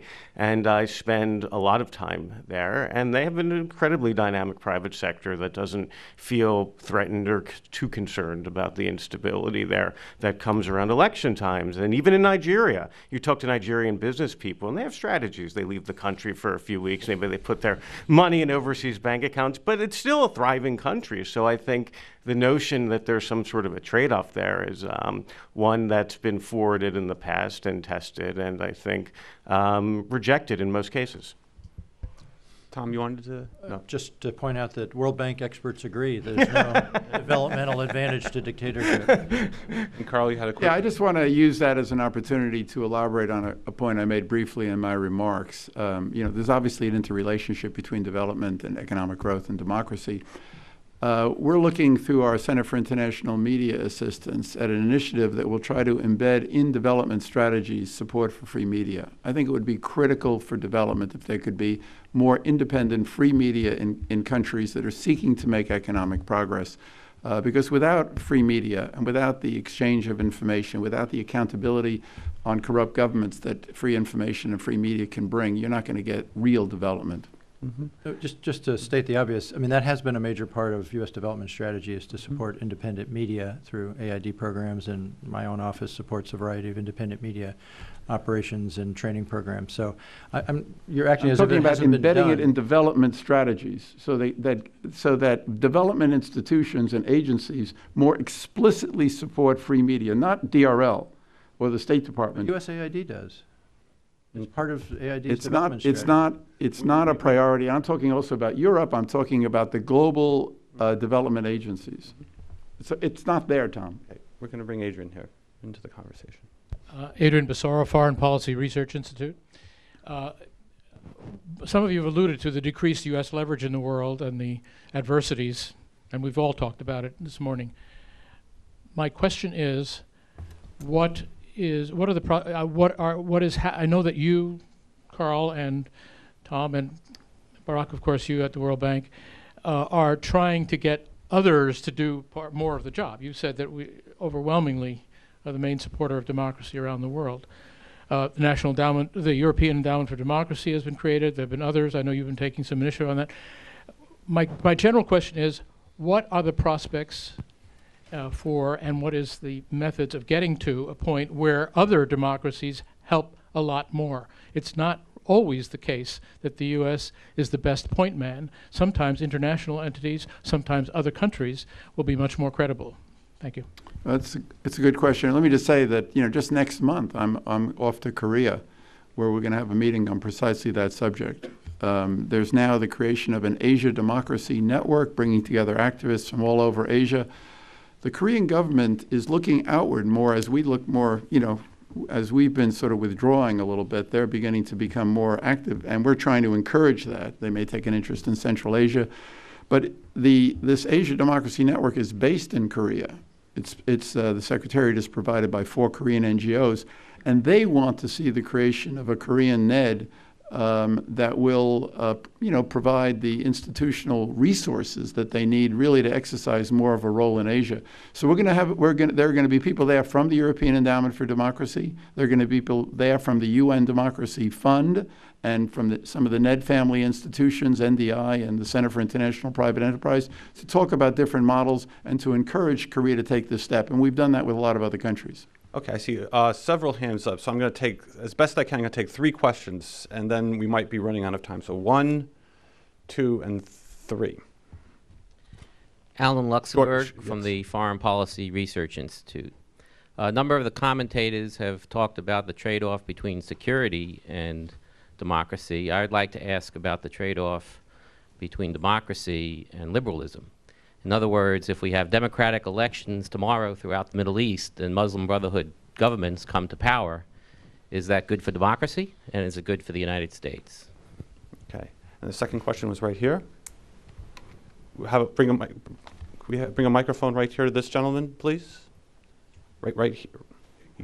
Can you please raise your hand again? It was this gentleman right here. So we just bring the microphone to him. Thank you. Could you just stand and identify yourself as well? Hi, Dominic Malone, American University. I guess I would play off the trade-offs. And Carl, you mentioned this in your point 4 about the placing other values. Is economics, there's a lot of emphasis on global trade, deregulation, economic growth, these things, which as some economists have said contributes to wealth inequality. To what extent does that conflict with democracy, the levels of wealth and tying into global trade? Okay, and the last question right here. This gentleman right here, if you could stand up and identify yourself. Good morning. My name is Calva Willis. I'm a student with the Democracy and Governance program at Georgetown University. My question is for Mr. Malia, but also for the rest of you, based on a comment that several of you made about the crisis of democracy at home and how we can better promote that as agents of foreign policy, more or less, especially in the State Department when we have to maintain an image of solidarity and support for U.S. policies and how we run government at home, how we can come home from our work abroad and make ourselves a better democracy and in turn turn that around to work to our advantage abroad. Thank you. Okay, let's take those 3 questions and... You choose the order. We'll start with the first question, the question about democracy versus liberalism in the world today. Of course. I mean, look, majoritarian democracy is not liberal democracy. Just an election is not democracy. When we think of democracy, we think about the balance of not only separation of powers, the Bill of Rights, individual rights, and so forth. And that's going to be a long and difficult struggle, And I think the Middle East is where it's, maybe the weakness of liberal values in democratic aspirations is probably most dramatic. but it exists in other regions of the world. And when we talk about democracy, when Freedom House rates countries according to its survey, it involves not just political rights but also civil rights, and that's very, very central. So we don't accept as something which is democratic if a majority uses it to impose its power and that, on the minority, and that's what I was talking about when I was speaking in my remarks about the problem of democratic backsliding.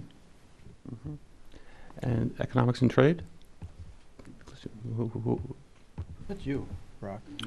Yes. Well, I mean, I think this is. I mean, this is critical in much of the part of the world where I live, and I see this from South Africa to Egypt. It was problems of lack of. Well, I mean, I think the bank. I think we have it right. I think it's about shared economic growth and in particular jobs.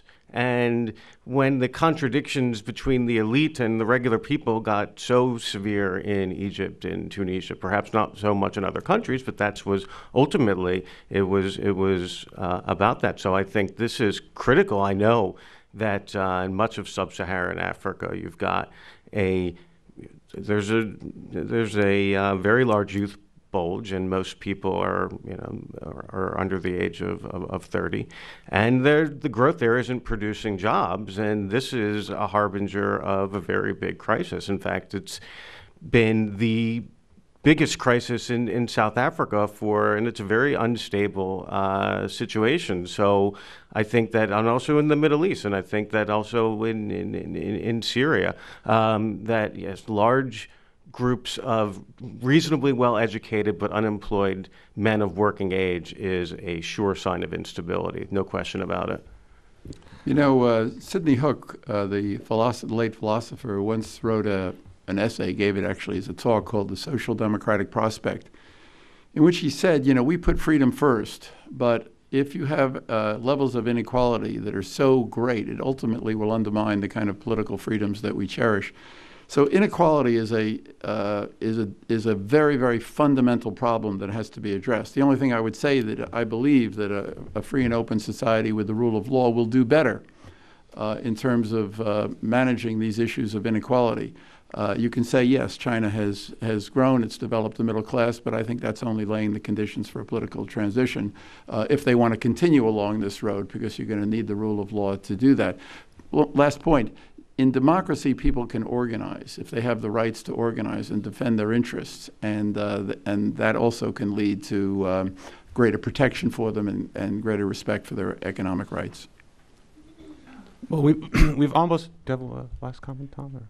Are you going to go back around at the end? I think we're about run out of time, so I do want to get Nicholas back into the conversation, actually, because there haven't been any questions directly to Nicholas, but I do want to kind of get his take, as we've talked about the role of democracy in development and so forth in terms of how we create long-term interests. Where does these issues play in terms of these short-term goals? Tom also talked about balancing these very important considerations. So from your perspective, as you take a more realpolitik view of the world, where do you place issues like democracy and development, and to what extent, by focusing on realpolitik issues, do you face the backlash when the ultimate revolt comes and we are unprepared to deal with that reaction? Well, I think what's been interesting about many of the questions, it comes back to a point that the ambassador raised in his opening remarks, which is what democracy promotion, what point of the foreign policy pyramid should it be? Is it the apex? Is it one of many? Of several issues, and going, whether it's Syria or Ukraine or the Middle East or anywhere else, we do struggle with where are we going to put this. And I think that coming back to this question of realpolitik, I mean, one of the things I think we found, and this goes back to the Korea example and other things, that if a country is tied to us because it has an existential security threat, when it changes governments, when it becomes democratic, it doesn't usually abandon the relationship with the United States. So the South Korean activists who were jailed in the 1980s, who then come to power later on, don't repudiate the U.S. alliance, because as long as North Korea and the People's Republic of China exist. there's a reason for South Korea to remain tied, even regardless of the values connection, but there's simply a hard security connection as well. So I think understanding those dynamics is important, understanding the dynamics of interest when you have a growing middle class that has economic ties to the United States or has ties to the U.S. business economy and to what we do here. Those can help to smooth over when there's been a transition from an authoritarian to a democratic regime without jeopardizing the security interests. And then in contrast, in the absence of those interests, in the absence of those security and business connections, you can then have this sudden reversal, as you've pointed out, that when a government that is seen as authoritarian, or if the U.S. has been seen as backing an authoritarian government, then when you have the transition occur, you don't have those constituencies in place to continue maintaining a good relationship with the United States. We also come back, and I think we all talked about our internal democracy, and I think ultimately, and perhaps in future sessions we'll get at this further, we also have a question of, we are a democracy ourselves, and our foreign policy reflects what the American people want, and the American people generally want a low-cost intervention policy around the world. We're happy to support democratic movements. We're happy to support and give aid up to a certain point. And then the question is when those costs are hit, political leadership either has to make the case to the American people why this matters and why you have to sacrifice, or political leadership backs away and says, okay, the costs are too high now, so we're not going to do it.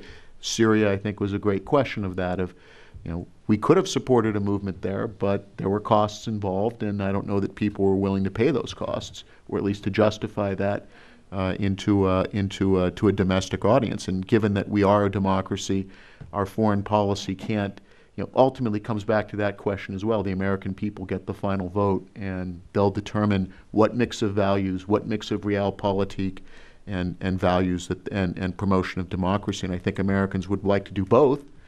But then again, when they come into conflict, I think that's where we end up with these debates. Let's pose the 30 seconds left for boots on the ground or doing nothing. There is something in between. Of course there is something in between. I'm not saying that it's either or. I'm just saying that Americans. Well, pose the choices clearly to the American people before they. That's the job. That's the job of political leadership to do that. I think we can thank all our speakers for a very interesting panel, and thank you all for coming. We're going to take a 10-minute break, and we'll resume here at 11 o'clock. Punctually, please, 10 minutes.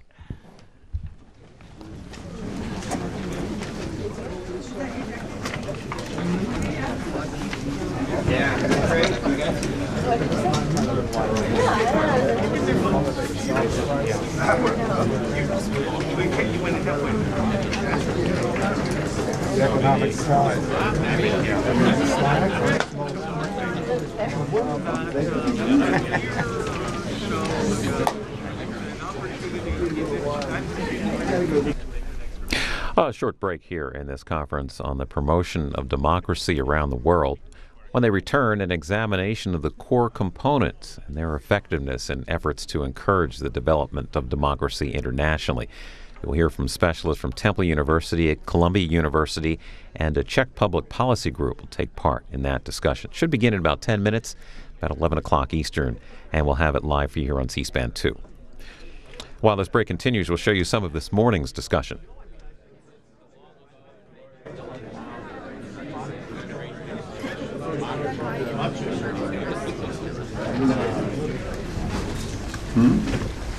The dismal fate of recent efforts to achieve, which is a joint venture between the Legatum Institute and Foreign Policy Magazine, and we cover transitioning democracies, democratic transitions around the world. And because that's my subject, I've been asked to moderate the second panel. When I was asked to moderate this panel, I found myself thinking about a moment a few weeks ago when I was in Kigali in Rwanda, and I found myself having drinks in a very nice outdoor cafe with a general, one of the members of the ruling party of Rwanda, who was very upset with the flack they've been getting on human rights lately. As you probably know, Rwanda has a very tough autocratic regime, but they're also very good at on corruption issues, on some various governance issues. They're a darling of the international donor community. And this general really wanted to take me to task. He said, you know, you in the West have your own ideas of democracy. We have our own notions of democracy. You can't just tell us what to do. You can't go on criticizing us forever. But the really fascinating thing was that unlike perhaps a Chinese or Russian interlocutor in this situation, he was not my enemy and didn't see himself as such. He was quite proud of his country's record on a number of things. He wanted contact with the West. He wanted to see Rwandans educated in the West. He wanted Westerners in Rwanda. It was a very, very interesting, complicated mix of things. And I thought of him when I was asked to moderate this panel, which is in some ways the panel about tactics. The last panel was very much a panel about the big picture, about vision, about strategy. In this panel, we'd like to talk about how you get it done. So, for example, when I was talking to my Rwandan general, I found myself wondering, how do you go about promoting democratization in a country like that? Do you try to cultivate civil society? Do you educate, do you train lawyers? Do you promote free media? Or do you actually just forget about those things and concentrate on economic development and hope that at some point you'll reach the magic threshold when you have a middle class and they will take care of it? It's those sort of questions that we'd like to focus on in this panel. And for that reason, I don't want to talk anymore. I'd rather give the floor to the experts. And so I think the best thing for me to do is to hand it over to the esteemed Sarah Bush, who will talk about these issues. So thank you very much. Let's have a big welcome for her and the other members of the panel.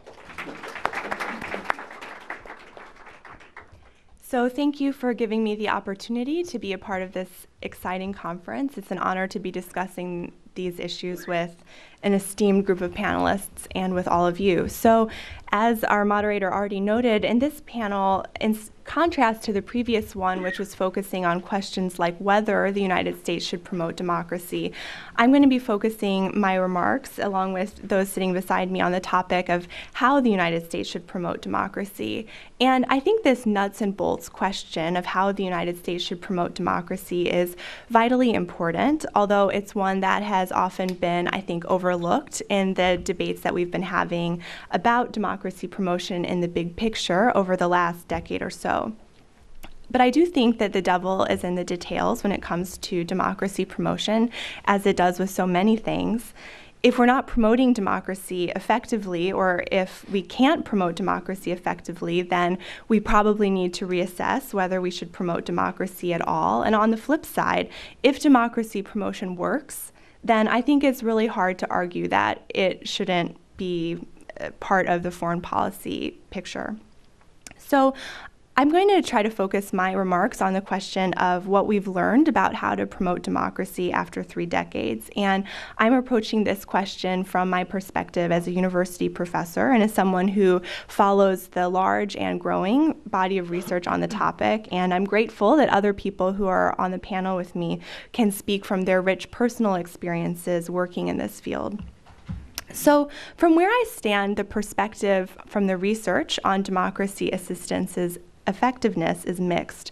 So I'll start with what I think is the good news. So from what I see, American democracy assistance works on average at aiding countries to democratize.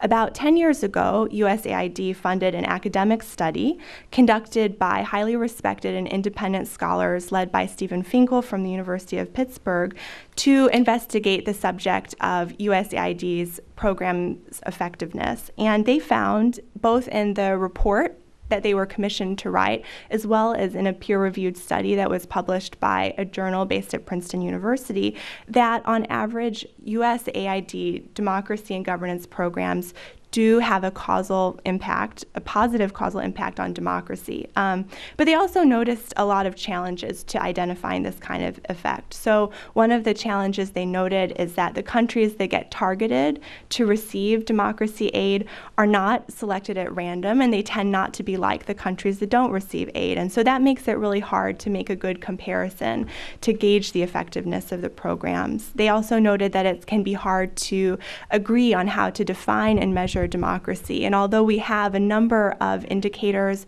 from Freedom House and from the Polity Project, among others, that do give us excellent measures of democracy, we worry that these indicators may be at such a high level of aggregation that it's difficult to assess the impact of programs on the fine-grained kind of way that we need to do to know under what conditions they're effective.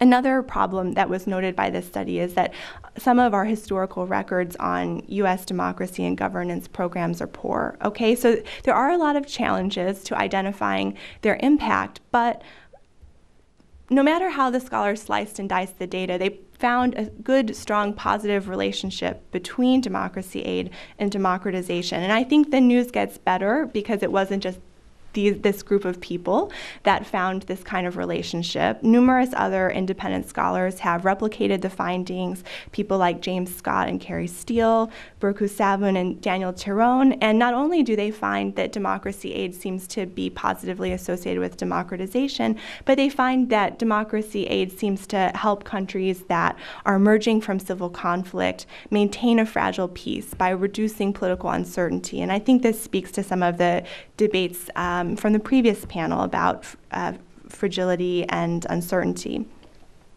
But although there's all of this good news, there's also some bad news.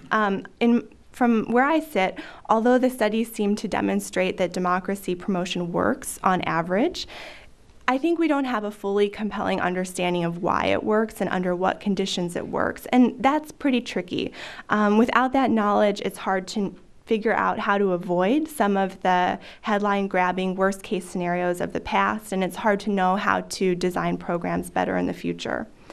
I wanted to offer some tentative ideas here about the conditions under which democracy promotion seems most likely to succeed, and I'm sure others on the panel, or maybe some of you, can and will disagree with me, which is fine.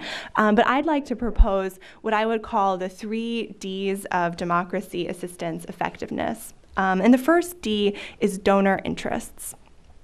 This is already something that we've talked about in the previous panel, that donors' interests matter a lot for democracy aid. One of the emerging consensus findings is that conditionality, by which I mean the linking of punishments and rewards to demands for improved democratic conduct, it can really work. An excellent recent book has been published by a woman named Daniela Dano on the subject of democracy promotion in elections. And here I'm quoting from her and saying that she found that it's rare that normative shaming or criticism alone can influence a leader with a track record of electoral misconduct. Likewise, aid alone is often insufficient. Instead, countries democratize when the United States and other Western countries bring out the carrots and sticks. And so I think although this is an obvious point, it is worth repeating here that democracy promotion activities face a much more uphill battle in the countries where the United States doesn't genuinely want democracy. And from my point of view, it makes sense for U.S. government agencies to concentrate scarce time and money and other resources in the countries where the U.S. is willing to back up democracy assistance with other tools of pressure, be they conditionality or diplomacy. Otherwise, I worry that democracy promotion can end up playing into the hands of undemocratic leaders, the very people who you'd want it to be challenging. My second D for democracy assistance effectiveness is delivery.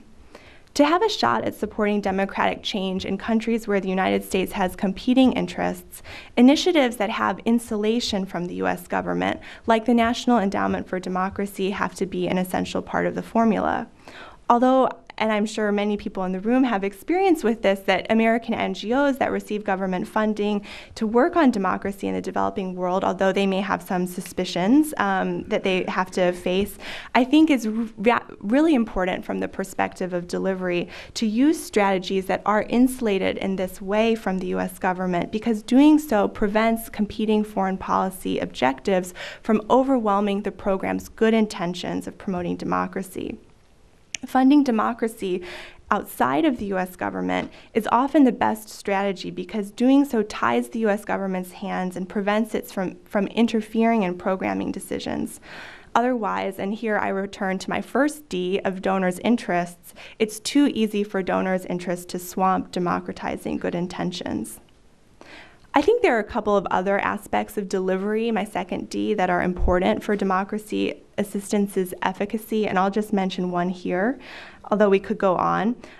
In my own research, one of the things I've looked at is how difficult it can be for donors to keep track of results overseas, and how sometimes this can lead organizations to focus a lot of energy on programs that seem likely to produce quick, quantitative outputs and outcomes, which may not be the same programs that are most likely to democratize countries. I think it's important for democracy aid to be delivered in ways that can help donors monitor success overseas so that they don't end up having to encourage organizations in what a former speaker has termed the democracy bureaucracy to teach to the test instead of innovate. And my fellow panelist, Melinda Herring, has written, I think, persuasively about the important role that competition can play in helping officials keep track of results overseas. And I hope that's something she'll pick up in her remarks. My third D is design. One of the most consistent problems that I've seen bedevil democracy assistance in the Middle East, which is a region I'm interested in, as well as in other regions of the world, is that sometimes the U.S. government, whether for conditions at home or conditions in the country where the programs are taking place, U.S. government is simply not in a position to directly support activities that are genuinely likely to promote democracy.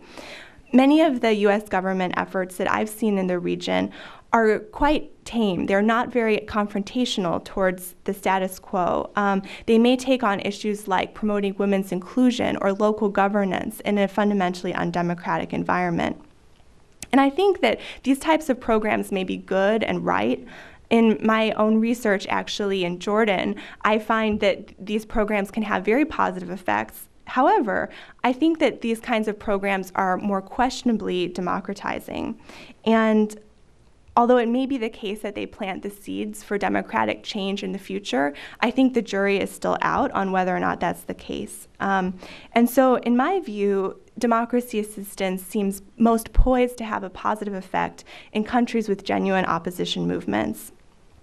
So to wrap up my comments here, because I think I'm running out of time, you can view the core components of U.S. democracy promotion from a glass half full or glass half empty perspective, and I'm going with glass half full for today, at least. And I think one of the things that makes me optimistic about the future of U.S. democracy promotion is the recent push towards aid transparency.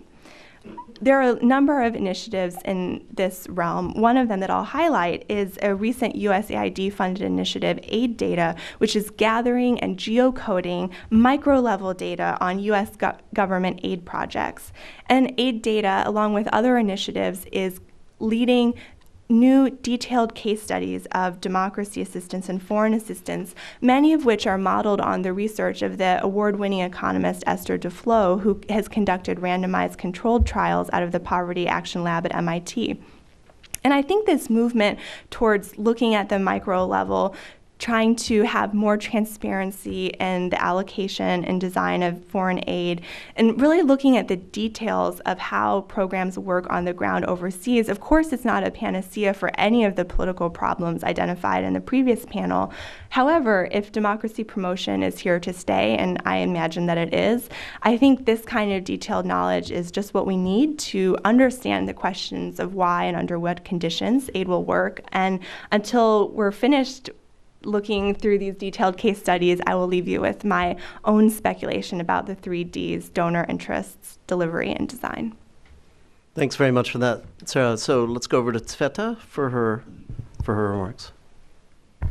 Thank you so much for including me in this conversation. I think I'm one of the few relative optimists in this room, and so for that reason, again, I'm especially grateful to be here, since sometimes it feels that there are fewer optimists left nowadays than I guess there were some time ago. My own work is on the democracy promotion efforts of the Central and Eastern European countries, members of the European Union. So those would be Poland, Czech Republic, Slovakia, the Baltic countries. And this work has provided me with an unintended, but I still think valuable and unique perspective on the effectiveness of U.S. democracy assistance. So what I would like to do in my presentation today is give you a quick sense of how the Central and Eastern Europeans are promoting democracy and what that teaches us about the effectiveness of U.S. assistance. And then I'll move on to briefly reflect on the effectiveness of the Central and Eastern Europeans themselves, and then what are the potential cooperation opportunities I see between Central and Eastern Europe and the U.S. in the field of democracy promotion. Now, what I've learned about Central and Eastern European democracy promotion is that in some countries it started almost immediately after their own democratic breakthrough. And it was championed by some of the same people who organized those domestic breakthroughs.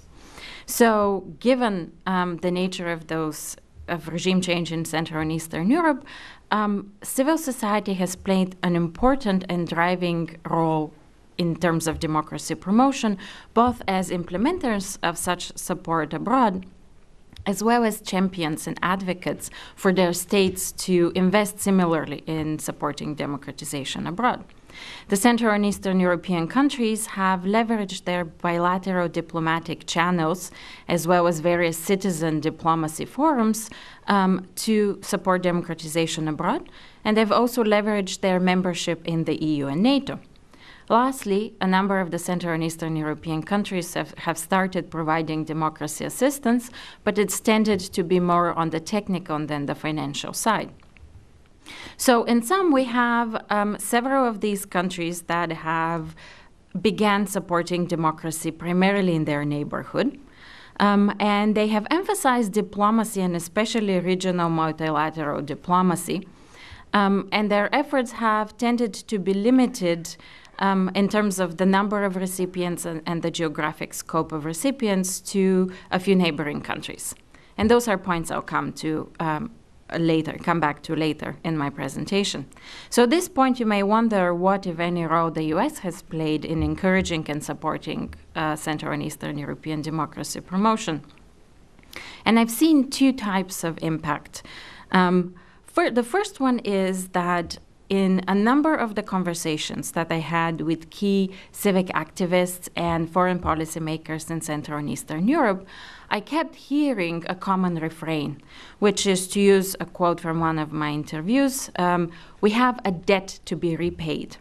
So most of the people I talked to express a belief that they should themselves support democracy abroad because they received such support from a number of countries in the West, and especially from the US. So what that says to me is that US democracy promotion in Central and Eastern Europe has mattered. It has mattered because some of its recipients are still active domestically. Those were some of the key NGOs working in Central and Eastern Europe. And secondly, US democracy assistance and promotion more broadly has also mattered because it has had multiplier effects. Some of the direct recipients of US assistance in Central and Eastern Europe are now providing their own assistance further east and southeast. A second way in which I've seen US democracy promotion matter is in the specific activities that are undertaken by the Central and Eastern Europeans. They have a fairly political approach to supporting democracy abroad, and by that I mean that they seek to, oftentimes and in general, seek to build a reservoir of pro-democratic actors in recipient state institutions and recipient civil societies who would push their country in a more democratic direction at opportune moments. In other words, the Central and Eastern European approach is very much like the US approach, except with less emphasis on elections. So to the extent that the U.S. has, again, similarly sought to build and empower political actors in Central and Eastern Europe, and we have a number of practitioners and academics arguing that it has indeed done that, we've seen that it has succeeded, because the Central and Eastern Europeans who were themselves empowered by the U.S., in part, and who are now seeking to share some of the best practices of their own democratization experience, including best practices that were developed by the US. In fact, again, thinking to the conversations I had with a number of those individuals, they oftentimes shared that it was external and, again, primarily US support that helped develop a whole sector of political actors in Central and Eastern Europe. Those are actors that would have probably been underdeveloped or missing because of the nature of their work and its opposition to powerful domestic political and economic actors. So again, stepping back, what that tells me is that U.S. democracy promotion has mattered, but also the specific activities through which it has been implemented has also mattered, because it has produced enduring domestic actors. It has empowered enduring domestic actors. The caveat here is that some of those actors are still struggling to survive. They have, with the withdrawal of U.S. support, have become somewhat dependent on EU funding, but nonetheless, they're active and they're an important part of the domestic debates in those countries, which again, I think is a positive sign. So at this point, I want to pause just a little bit and say that I trust these findings primarily because I did not ask the Central and Eastern Europeans about the US role in supporting democracy in Central and Eastern Europe, and thus I did not give them an opportunity to give me a line that's rehearsed to please US donors. It's evidence that I collected indirectly and that came up in conversations about Central and Eastern European democracy promotion. And again, my conclusions are not to dispute or wave away problems with U.S. democracy promotion or its unintended negative consequences, but just to highlight that it can and has mattered, and that it's an investment whose payoffs go up and down in the short and long term, etc., as we saw in the first panel, but it's an important investment. Now, in conclusion, allow me to return to the merits and limitations of the Central and Eastern Europeans as democracy promoters. Again, to discover those, I talked to their recipients in their neighborhood. Those recipients highlighted three important merits. The first one is the first-hand experience with democratization that the Central and Eastern Europeans have. As I said, a lot of the individuals involved in this work were themselves the organizers of the domestic breakthroughs. And so they have this unique experience with democratization, as well as moral authority in the eyes of their recipients.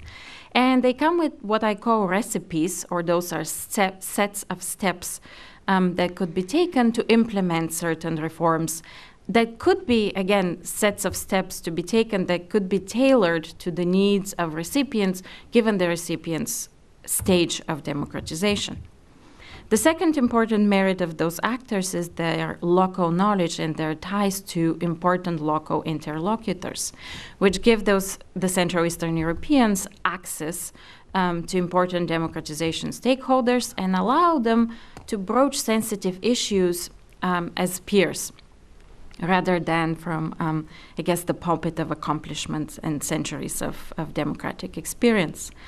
And the last merit that was very important to recipients was the sustainability of Central and Eastern European efforts. As I said, a number of those countries have been active in the same set of recipients for more than 2 decades. And so, however small their efforts might have been, their impact has accumulated over time to produce some effects. Now, before... Very sorry, Tsvetan, but you're going to have to wrap it up. Okay. So the limitations. I think the most important limitation that those democracy promoters have had is their limited capacity. The second most important limitation is that their democracy promotion efforts have had a certain geopolitical or political component, which has sometimes undermined their consistency and impartiality. With that said, I believe they've helped make some democratization gains through the wave of electoral revolutions in Central and Eastern Europe. To me, what that means is that they have helped open windows of democratization opportunity, but unfortunately their efforts have not been enough to ensure or help contribute towards a sustainable long-term impact. So I'll conclude here, and in sort of the second round of comments, I will return to talk about the opportunities I see for cooperation between the US and some of the new democracies that have developed around the globe in the last 2 decades. Great. Thanks very much. So, Michal.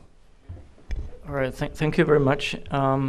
And first of all, many thanks to Ambassador Basora for organizing this and for kindly inviting me here. It's a great honor, of course. I was asked to say a few words about Central Europe and the United States when it comes to democracy, and perhaps offers a kind of a Central European view on that issue. And I'm afraid I will differ a bit from what Tsveta just said. Not in the analysis with which I fully agree, but my starting point is that Central Europe has been changing lately in the couple of past years. To say the maybe obvious, the United States were the first and most natural point of reference for anyone striving for freedom under the communist rule in Central Eastern Europe, and Americans were among the first to come to assist with the transition after 1989. Even though in terms of quantity, the US funding was quickly and by far exceeded by the European Union means for transformation assistance, the US political leadership and commitment greatly contributed to driving necessary transformation processes. As a result, many even felt that kind of a special kinship have developed between the two sides over the years. After President Barack Obama took office, however, as we all know, certain bitterness appeared. Several prominent political figures from Central and Eastern Europe responded in an alarming mode to the changes that the new administration introduced. To calm things down, the US articulated what we can call a new approach to Central European democracies. In October 2009, Vice President Joe Biden turned to us in Bucharest saying, "You've delivered on the promise of your revolution. You are now in a position to help others to do the same. Exercise your leadership." As we've just heard, I think that the Central Europeans mostly accepted the challenge and started working on that. And however, what we could see that on the one hand, we could see the European Union struggling with its own normative power in the past few years. And on the other hand, we could see that there was despite what we've heard in the morning, there was a lack of political commitment of the United States towards the region of Eastern Europe since 2009. And as a result, the entire region became more susceptible to voices and forces that do not wish democracy well. We've heard about the disturbing political development in Hungary, but also look at the new Czech government. That might be a surprise for anyone in the future weeks to come. The new Czech government works on changing its support of transformation in a way that might undermine the very concept of helping democracy to gain ground in authoritarian regimes. For example, the redrafted concept of the Czech transformation policy will likely include a provision that any future assistance will be based on a consent of the official government, that it will seek to support moderate protagonists of the status quo regime, and from what I know, all references to the term democracy are likely to be removed. There are populist xenophobes and extreme nationalists in Slovakia advancing into local and regional governments, and Poland, despite its current stable and high standing in Europe, systematically lacks a plausible political opposition, which is never good for a democracy. I could go on and on with this, but I won't. So what I want to say is we're facing a very treacherous mix, and it was confirmed by many speakers here today. The US, as the symbol of democracy in the eyes of the Central Europeans, seem unwilling or unable to provide a political co-leadership. The European Union is fully preoccupied with its own economic and governance problems, and Central European countries grapple with their rising post-transitional difficulties. The West increasingly doubts that ideals of democracy can penetrate hearts and minds of people universally. Alternative illiberal or undemocratic ideologies have been gaining ground around the world and in Europe. At the same time, and I find this quite bizarre, we never really left the comforting view that liberal democracy does not have any serious contender at the global market of ideologies. As a consequence of these trends, democracy promotions became progressively limited to technical and essentially non-sensitive, that is, non-political projects. These projects aid enormously to bolster civil society, NGOs, and institutional capacities, and so on. But because they are non-political by definitions, these projects cannot address the crucial issue, and that is the lack of democratic mode of thinking at the level of politics. Working democracy requires, first of all, a democratic mindset of practicing and aspiring politicians, and we do not address this issue. Therefore, any solution to these challenges must be a political one. But the very first step towards democracy revitalization must include thinking hard and sincerely of why is liberal democracy losing its attractiveness in the West. And by thinking hard, I do not actually mean the expert thinking. I challenge the politicians to do the thinking, because we kind of agree here, but we need to make this issue political. We have to start at home. Even though I agree with Mr. Thomas Melia from the State Department that the US is a leader in democratization in third countries, I would like to challenge this view that we now have to see more engagement within the family of democratic countries, because that's where I think we are losing confidence. We have to find a joint way to multinational, comprehensive, and political dialogue on democracy. And I'm afraid that this cannot take place without a firm commitment and co-leadership of the United States. And it's here where I see that the Central European region can contribute. Despite the murky view that I offered just moments ago, there are still fascinating elements of idealism in Central Europe. But this an idealism which has a very realistic and immediate understanding of what is at stake right now. Just where is this idealism coming from? Every one of us know, but there were times where, for example, the West largely accepted the vision of Europe for the sake of European security and stability, and this was time where the Central Europeans had nothing but idealism left, and people like Jiří Dinsbier and others tirelessly argued that stability based on this principle only aids to the forceful kidnapping of Central Europe. And now Europe is undivided, and no major war, no chaos, no instability occurred, so they were probably right in their assessment. So there are still plenty of people who are sensitive to trading democracy for perceived material gains. Maybe one surprising element of Central European society that might be worth of engaging is a dialogue with small and medium enterprises owners. These are people whose fate is most linked with a thriving liberal democracy. These are people who are most endangered by strengthening the state and by making open society not so much open anymore. To conclude, we've heard many excellent suggestions regarding new approaches and instruments for democratization this morning, and I'm very happy that I was able to be here. My contribution to this is instruments might work only if we are confident about our principal goals, and I do not see this confidence lately. We tend somehow to see the 1990s as an illusion, while we see current developments as reality. At the same time, dreams of free and undivided Europe were being labeled illusions in the 1980s, and they became reality in the 1990s. My pragmatic American philosophy of science leads me to believe that in human affairs there is nothing like an illusion or reality. Therefore, I am more afraid about the lack of beliefs and confidence than of excessive illusions. Thank you. Thanks very much. So, Melinda, over to you.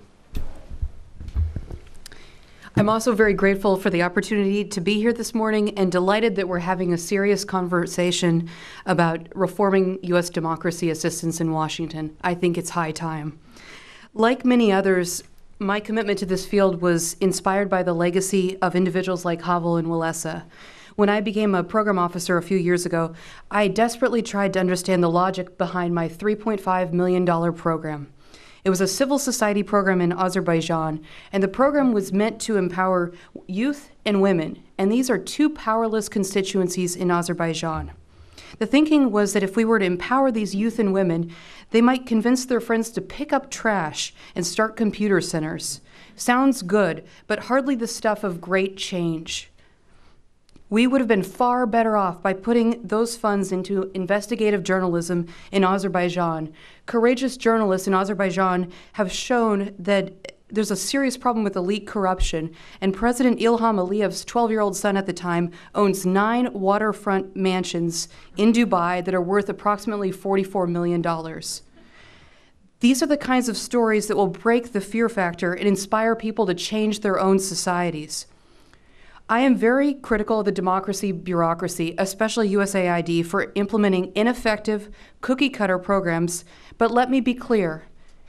Democracy promotion is too important an instrument of U.S. foreign policy to do badly. There are many programs we could discontinue today and nothing would change. We can do better. So today I'd like to offer 3 recommendations, and I'm not claiming that these are perfect solutions. I want to start the conversation about how to reform U.S. assistance. I'd like to make a point on structure, strategy, and transparency. And I'm going to start with structure. Like Sarah said, not many scholars focus on the actual delivery of U.S. assistance, but it's very crucial. There are 2 main institutional models for delivering assistance in the United States. We have a field-based model and an independent grant-making model. The field-based model is primarily headquartered, it has a headquarters in Washington and it has field offices around the world. The independent grant-making model typically has a headquarters office, but it works primarily through grants and local partners. The U.S. government overwhelmingly distributes its democracy assistance dollars through the field-based model. And a couple of the names that are probably very familiar to everyone here are the International Republican Institute, the National Democratic Institute, Counterpart International. There's dozens of others. And they all operate roughly along the same kind of lines. They have a large office in Washington that sets the strategy, while field offices are scattered throughout the world in Cairo, Baku, everywhere else. And the programs are actually executed in those countries.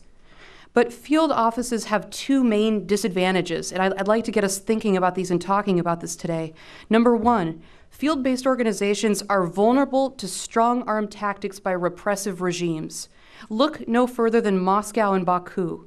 Almost everyone has been pushed out of Moscow and Baku that were operating with field-based organizations. Donor organizations without field offices are less vulnerable to pressure because they don't have local offices to shut down. The second obvious disadvantage I see is that the field-based model is really inefficient. Overhead costs, including salaries, rent, and expatriate perks in an organization with field offices, can reach up to 70%, while overhead at an independent grant-making organization like the National Endowment for Democracy is 16%, 70 versus 16. When pressed on why they need an in-country presence in not-free countries, organizations with field offices will argue that their presence will enable them to seize opportunities when there's greater political space. But if political change comes to a place like Uzbekistan, where Islam Karimov has ruled for over 2 decades without a whiff of democratization, having had a field office in Tashkent will make no difference. If anything, implementing programs with the permission of a clearly authoritarian leader only tarnishes an organization's credentials. If a democratic awakening occurs in a place like Uzbekistan, real reformers may refuse to work with an organization that had cooperated with the old regime. Having had relationships with civil society activists, not maintaining field offices puts organizations in the best position to take advantage of newly open space. Now, I want to give you some examples. So you know that, let me point to a couple of examples from Azerbaijan and Kazakhstan. USAID spent $5.6 million from 2007 to 2011 to enhance the overall effectiveness of Azerbaijan's parliament. And I'm probably the one of two Azerbaijan experts here, so I'm going to cut to the chase and tell you that the parliament has never been freely elected, and every member of parliament is a member of the ruling party. Yet U.S. taxpayers paid for an orientation program for these new parliamentarians, all of whom won elections that the U.S. Embassy in Baku described as not meeting international standards. It gets worse. The U.S. government rejected these elections, and then they trained the winners. USAID even paid for a new website to make this illegitimate parliament more efficient. This is not farce. This is all publicly available in USAID's reports. A final assessment carried out by two outside experts found that this parliamentary program, this $5.6 million program, did not change how the parliament functions or how ordinary people in Azerbaijan relate to and understand the parliament. Since Azerbaijan's independence in 1991, USAID has spent $55 million on programs to make the country more democratic. The country remains undemocratic and is in fact becoming more and more authoritarian. In spite of this obvious negative trajectory, the U.S. government presses on with multi-million-dollar programs in Azerbaijan. In 2012, USAID issued a $1.5 million call for, I want you to listen to this, it's in bureaucratic language, it's beautiful, that would enable key civil society organizations to better respond to President Aliyev's vision and calls for more meaningful and state civil society partnerships, fulfilling the government's commitments to various international human rights instruments, end quote. The idea of U.S. taxpayer dollars going to implement the supposed democratic vision of Azerbaijan's authoritarian president reinforces the notion that foreign aid is a scam. I'll give you an example from Kazakhstan. This is a typical program. You'll see this in every part of the world. I'm a Eurasia specialist, so my examples are from the Eurasia region. USAID worked with a contractor. It was a $1.75 million program to increase the capacities of Kazakhstan's leading civil society organizations. Well, there's a problem here. That presumes that Kazakhstan, so we were going to pump up the capacity of civil society organizations so that they could better represent the interests and reflect those to the government. The problem is that Kazakhstan has a parliament that does not derive its legitimacy from constituents, and they actively manipulate the elections. So the program makes absolutely no sense. Why does USAID continue to fund these misguided programs in authoritarian countries with no interest in reform? It's simple: bureaucratic self-interest and the assumption that more is always better.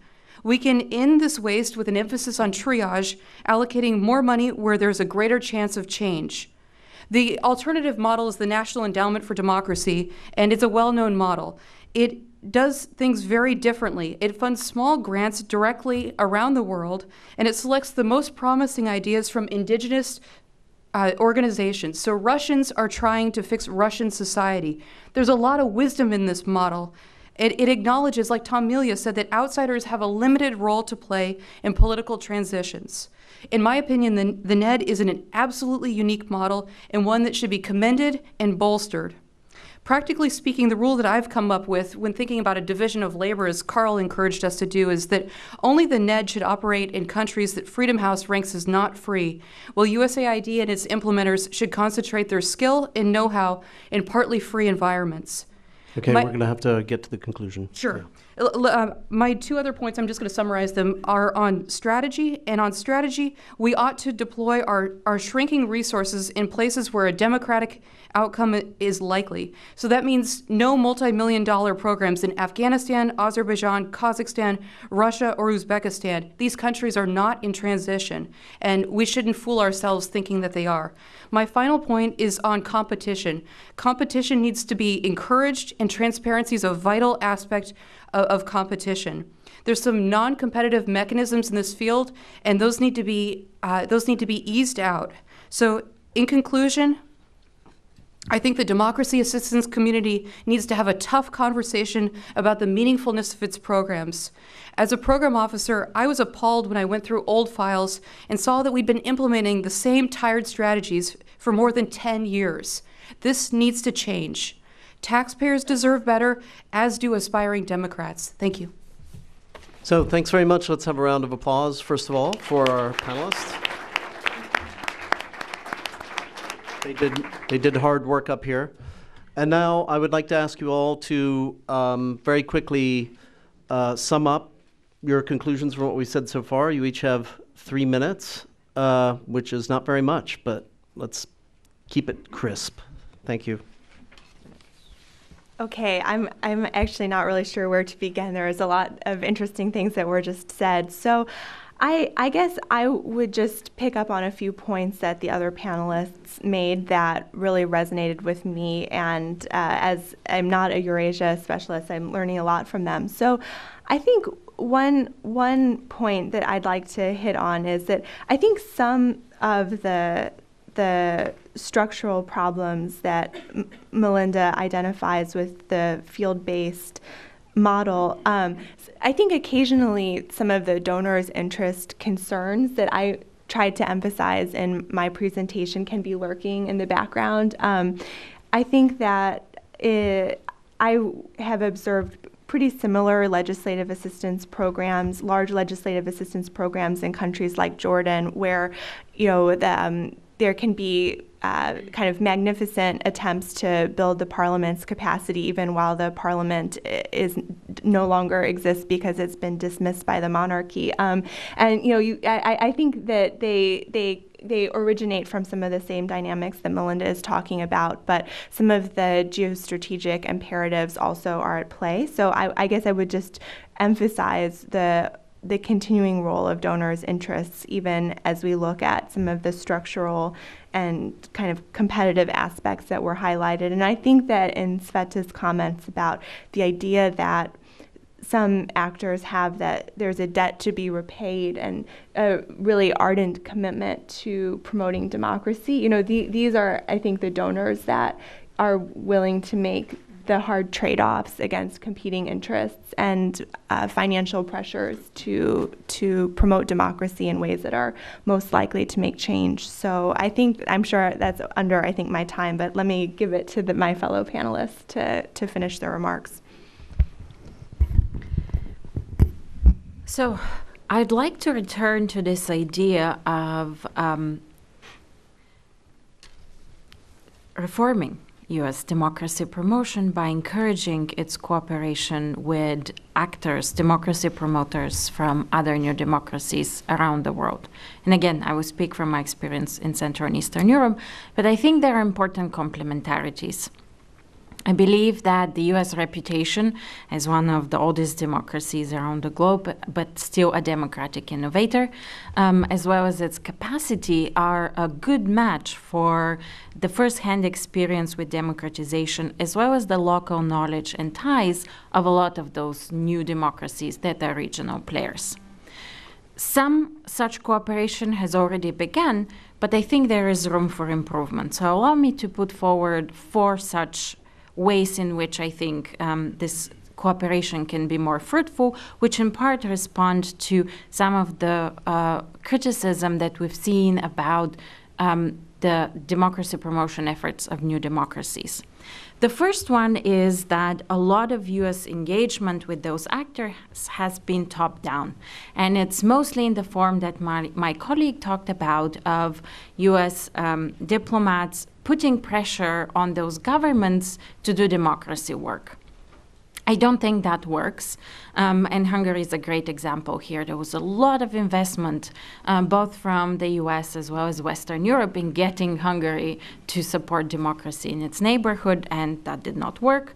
Now we see that was perhaps for the better good of the neighborhood.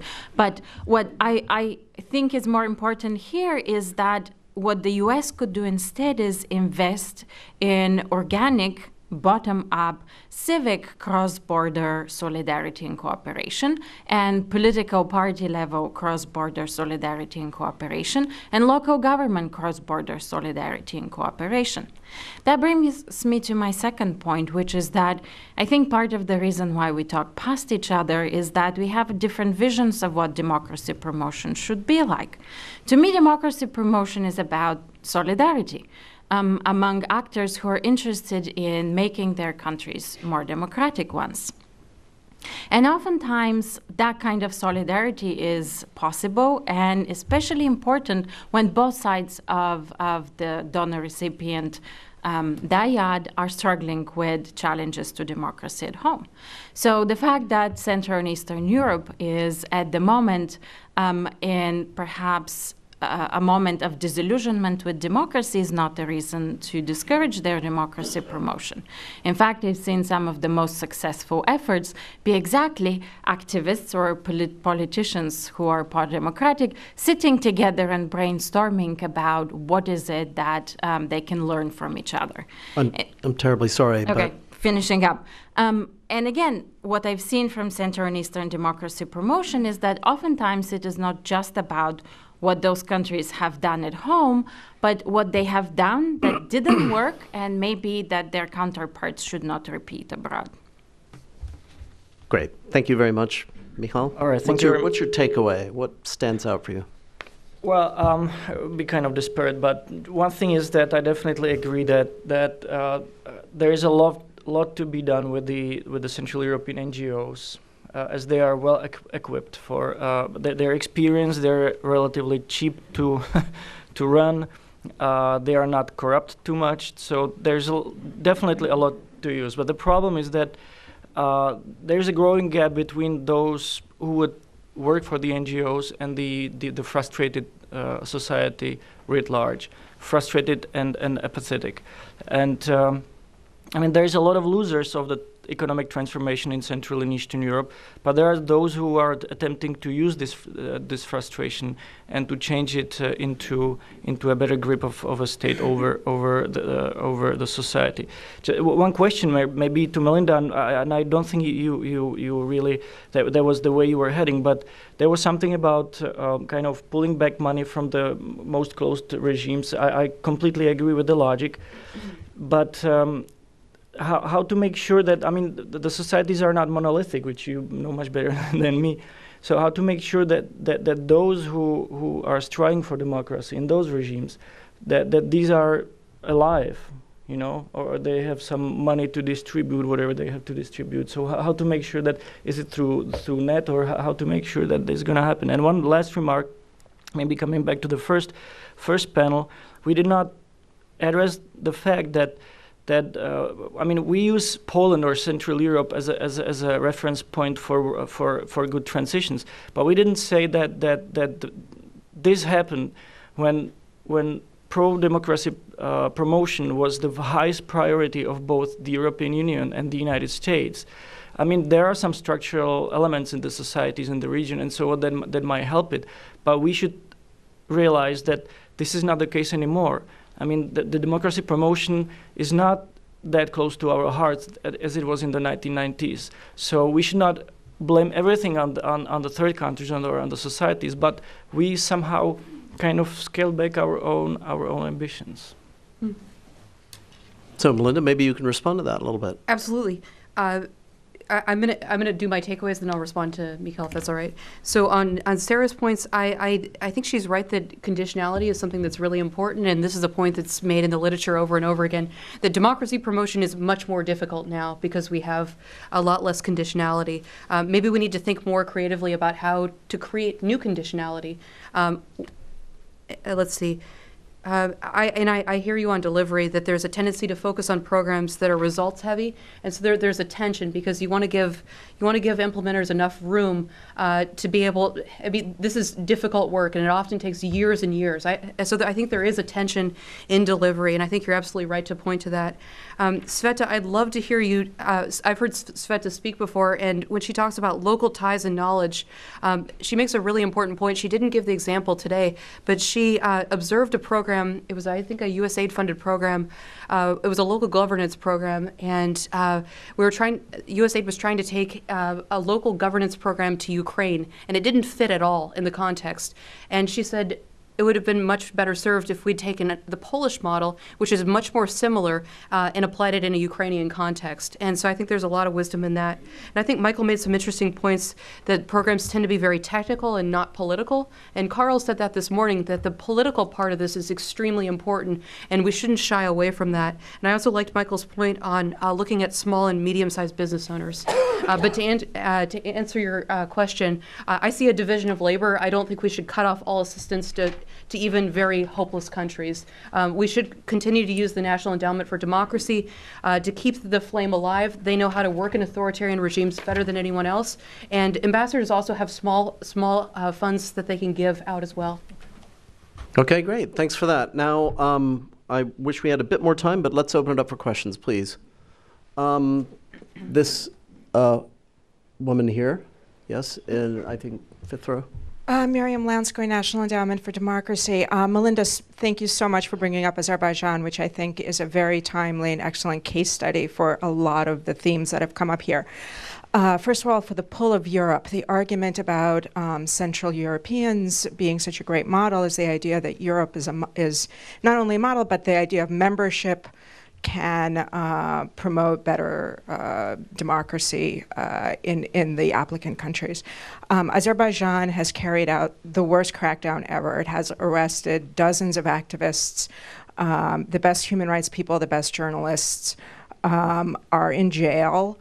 And this has happened while Azerbaijan was the chairman of the Council of Ministers of the Council of Europe. So it only works. Europe as a magnet, as a prize, can only work if Europe is true to its values. If it enforces. Question? Yeah. So what do you think of that? Is it a counterexample? And for you, Melinda, also on Azerbaijan. With these people in jail, some of them have received funding from USAID and from European donors. Donors are already announcing new grant competitions.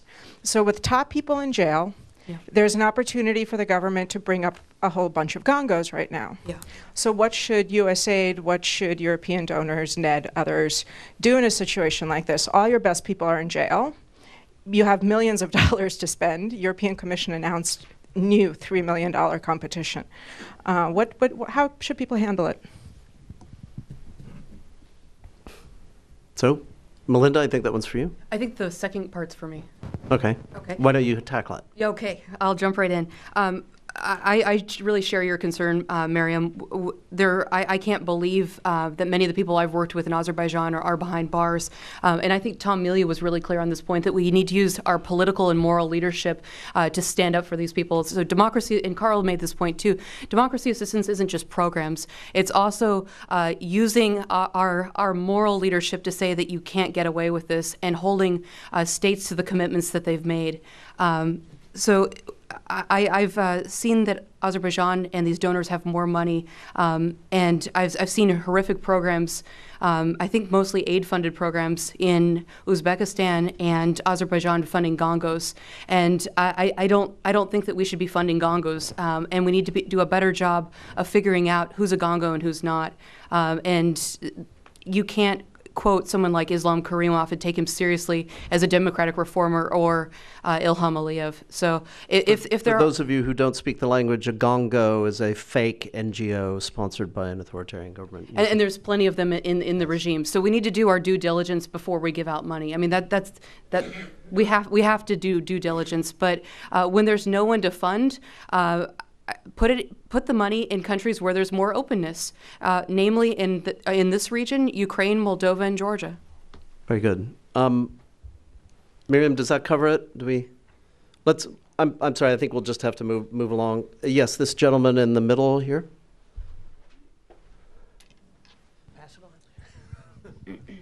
Thanks, Ira Strauss. I'm head of something called the Democracy International, which is a legacy organization from the Cold War era democracy promotion.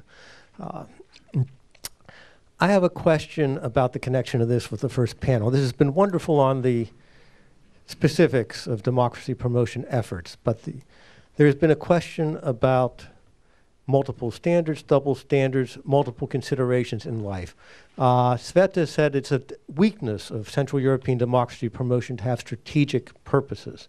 I would say that's a strength.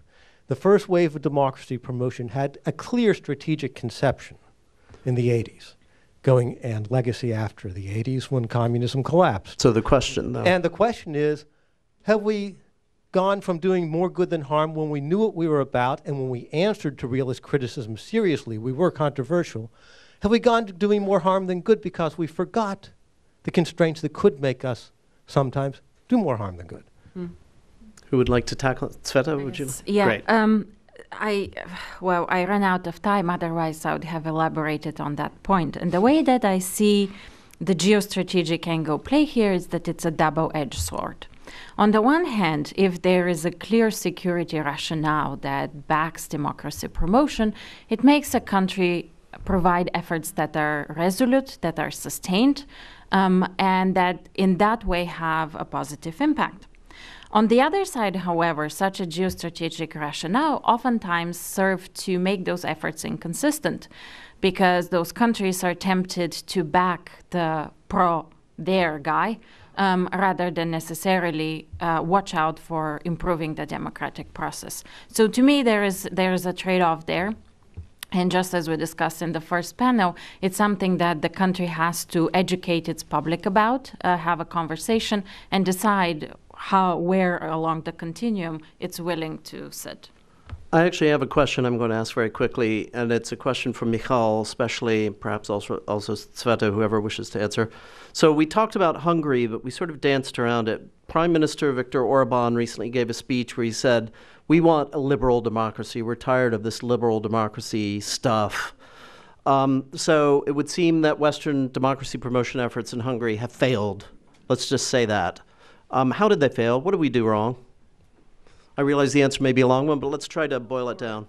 Well, first of all, we should be also clear about when Viktor Orban was denouncing liberal democracy, what he was actually doing, he was denouncing democracy. I mean, he kind of took parts of liberalism here and there, but what he was attacking was the idea of democracy. And I think that the failure was basically the stuff of my presentation, but I would say one more thing that But sum it up for us, one sentence. Well, sum it up. He's an academic. There's too much. Two sentences. No, but I would say one more thing above the presentation. Piotr Wandic, famous Polish historian, said that history is like a pendulum in Central Europe. That we are always too much pro-Western and we look up to the West, and we are kind of hurt by never getting to those standards. So we try to denounce West, and this is a dynamics that is going on for ages, and I'm afraid that Hungary simply is getting the pendulum back now. So it's not really our fault, it's just the dialectic. Well, I think it is our fault because we thought that the pendulum is never going to go back, so we set everything on an autopilot. That was why I was criticizing the technical aspect of the transition assistance. Got it. Sorry, I just had to ask that. How about the gentleman in the second row from the end there? Yes, thank you. Hello. I'm a Reagan Fassel Fellow at the National Endowment for Democracy, and probably, I think, one of the only Africans in here. I come from Zimbabwe, where, the state has captured all institutions, as you know. But I see the international community, including the United States, supporting tame programs. I think you spoke about tame programs. And civil society being castigated for being too political. But we know that from research evidence that a dictatorship that has captured institutions will never reform. Right. But my question is on the role of the neighboring countries in aiding democracy, particularly South Africa. In the case of Zimbabwe, on the one hand, South Africa is supporting the victims of political persecution by taking them in. But on the other hand, it is aiding Robert Mugabe's regime. What do you think should be the role of the neighboring countries, particularly in the Southern African context, in promoting democracy within a country like Zimbabwe? Thank you. Maybe Sarah, you want to tackle that? No? Well, I can say a word. Maybe others will have something to say too. I mean, one of the things I take from Sveta's comments is that neighboring states have a lot to offer, but they don't always seize the opportunity. So without knowing so much about this specific case, I would say, it's a shame for neighboring states not to take the opportunity to play such a constructive role with better insight, perhaps, into local political dynamics. And one would assume a lot of economic and other forms of leverage. So would you like to weigh in? I think, again, I'm not a regional expert, but what I've seen is that regional actors have a very important role to play. And sometimes it takes encouragement to realize that potential. Sometimes that encouragement is by the people in the recipient country that are struggling for democracy, reaching out and asking both fellow civic activists as well as politicians, helping them articulate the rationale why democracy should be aided in their own country. At other times, it takes international actors, oftentimes through regional forums or powerful actors such as the US, to encourage such democracy promotion. So the fact that that's currently South Africa's role is ambiguous in Zimbabwe, I would not take as a discouragement, but I would take as a challenge that could be resolved. Very interesting. Yes, right here, please. Following on the last question, does government funding lead to tame programs? Because government has other interests? And if so, do private sector groups and foundations, are they more likely to be aggressive, and can they pick up the bulk of democracy funding if government chooses not to do it? And then if the U.S. government is not actually promoting it, but it's private U.S. foundations, what's the impact in recipient countries? Does it help or hurt the cause of democracy promotion? Great question. So who would like to take that? Go ahead. Okay, I'll say a word. So yeah, that's what I think. I think that government programs face a lot of competing interests that make it difficult, at least in certain countries, to fund and design programs that would be most effective at supporting democratic change. And I think that private actors have a much greater scope to pursue those kinds of programs. So that's certainly my perspective. I mean, I would also add, however, that it's not just the government on our end of things that plays sometimes a difficult role and has competing interests. Is obviously also the governments and the countries where the programs are going to be taking place. And I think that's where the comment about the field-based versus grant-making model is also relevant, because for no matter how the program is being funded, the program, if it is based through a field-based office, may have certain pressures that will also kind of tame, as I would put it, the program. So I think that the delivery makes a huge difference, but it's not the only factor that I would highlight. I'd say having a field office is a real thing. Country directors worry about the especially in authoritarian and semi-authoritarian countries, they worry about their field staff, their security all the time. You get threatening phone calls. People are followed. I mean, this is a real thing in these kinds of countries. I have a slightly different answer than Sarah. This is a $3 billion industry. I can't see how you're going to raise $3 billion a year in private interests. And I would also worry about if the money is coming from, I presume, companies.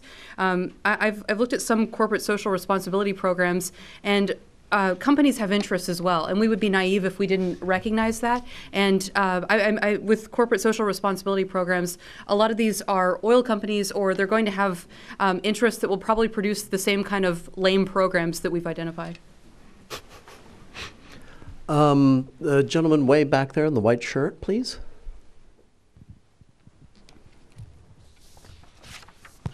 My name is Samar Chatterjee, Safe Foundation. I would like to play a little devil's advocate here.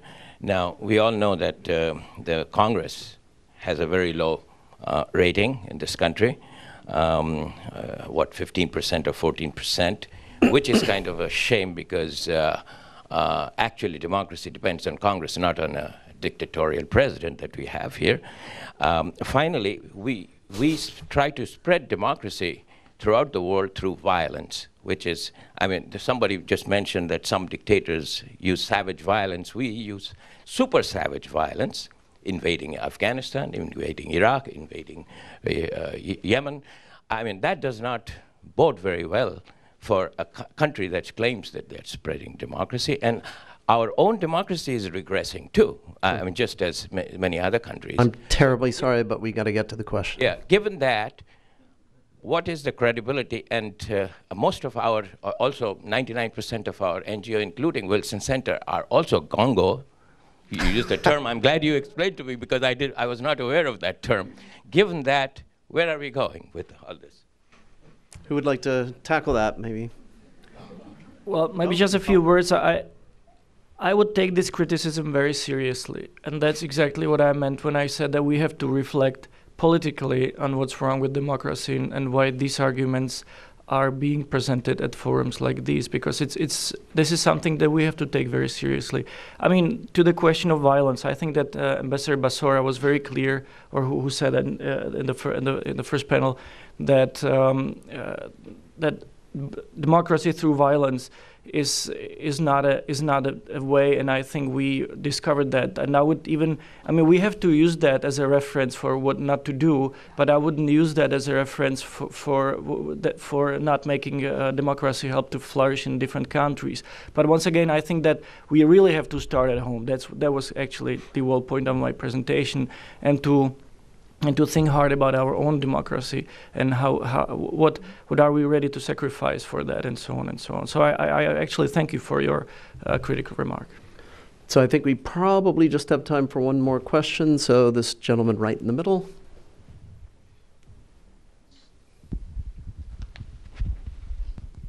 Thank you. My name is Tabish. I'm a fellow at National Endowment for Democracy. I'm from Afghanistan. Actually, Initially, I was not interested to put the questions because the context was quite different, but looking to the recent questions, I'm interested to ask Melinda about her comments that she actually advocate for closing the cases of democracy assistance in the countries like Afghanistan. I was just wondering that if you're gonna support democracies in the countries where the grounds are paved and like a piece of cake, you're ready to go there, then why you're not interested to support the countries who are vitally supporting and advocating for democracy? Looking even to Afghanistan, actually, primarily it was a military approach. Recently, it changed to a civil approach. Closing the case of democracy in Afghanistan means that you are just wasting billions of dollars that you have supported on media, independent organizations, and civil society in Afghanistan. And it means that it is, let me to call it the way that we are calling in Afghanistan, it's a narrow-minded Pakistani narrative of Afghanistan. Afghans are not deserved to be democratized, so let them to do it through the Daesh and Taliban approach, which is totally not correct. What's the question? My question is that, how you gonna close the cases while there are many interested and many functioning civil society organizations and democracy activists in the field?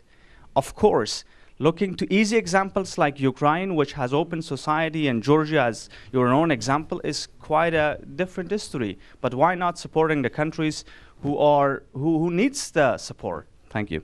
Sure. Thanks very much. Thank you for that question. So I want to get back to this question of division of labor. That's what my remarks were primarily about. I'm not saying that the U.S. should not give any assistance to Afghanistan and to courageous Democrats there. To the contrary, I definitely think we should be. But I think that's a role for the National Endowment for Democracy and not for a multi-million-dollar program that has been highly ineffective. There's lots of examples I could point to, USAID-funded programs. I view these as sunk costs. And as Larry Diamond will probably say during lunch, you have to have a state in order to do these programs. You have to have a functioning state, and that's a key part of this. And we haven't talked very much about that, but I think most of us in this room probably would draw a large distinction between nation building and encouraging democratic transitions. And nation building is something entirely different. I'm not an expert on nation building, and I think it's extremely hard. it's extremely difficult, and you have to be fully committed to it. I think my comments are mostly directed at encouraging democratic transitions. So as so often, the biggest question comes up at the end. Mikhail, you wanted to say something very quickly, and then we'll go to the next part. Well, just one thing that okay. Okay. Well, let's talk about that among ourselves then. So thank you very much. Now I'm going to call Will Parens back up here, and he can take my place and tell us what we're going to do next. I want to begin by thanking this panel so much. We were asked several questions at the beginning of this conference about what is the future and what is the alternative in terms of democracy promotion. And I think we just learned a huge amount here in terms of how to approach this issue. And again, thank the panel. But now we're actually going to be able to move to lunch and hear what Larry Diamond himself has to say about some of these issues. What I ask everyone to do is just go across the hallway, grab your lunch, and then we'll keep going into the cafeteria, and hopefully we'll be able to begin lunch by 12:40. So again, thanks all the panel, all the participants from the first panel as well, and we move on to lunch. Maybe it was a good idea to cut me off because lunch is more. Lunch is more. So what did you want to say? Well, I just wanted to say that's Travel.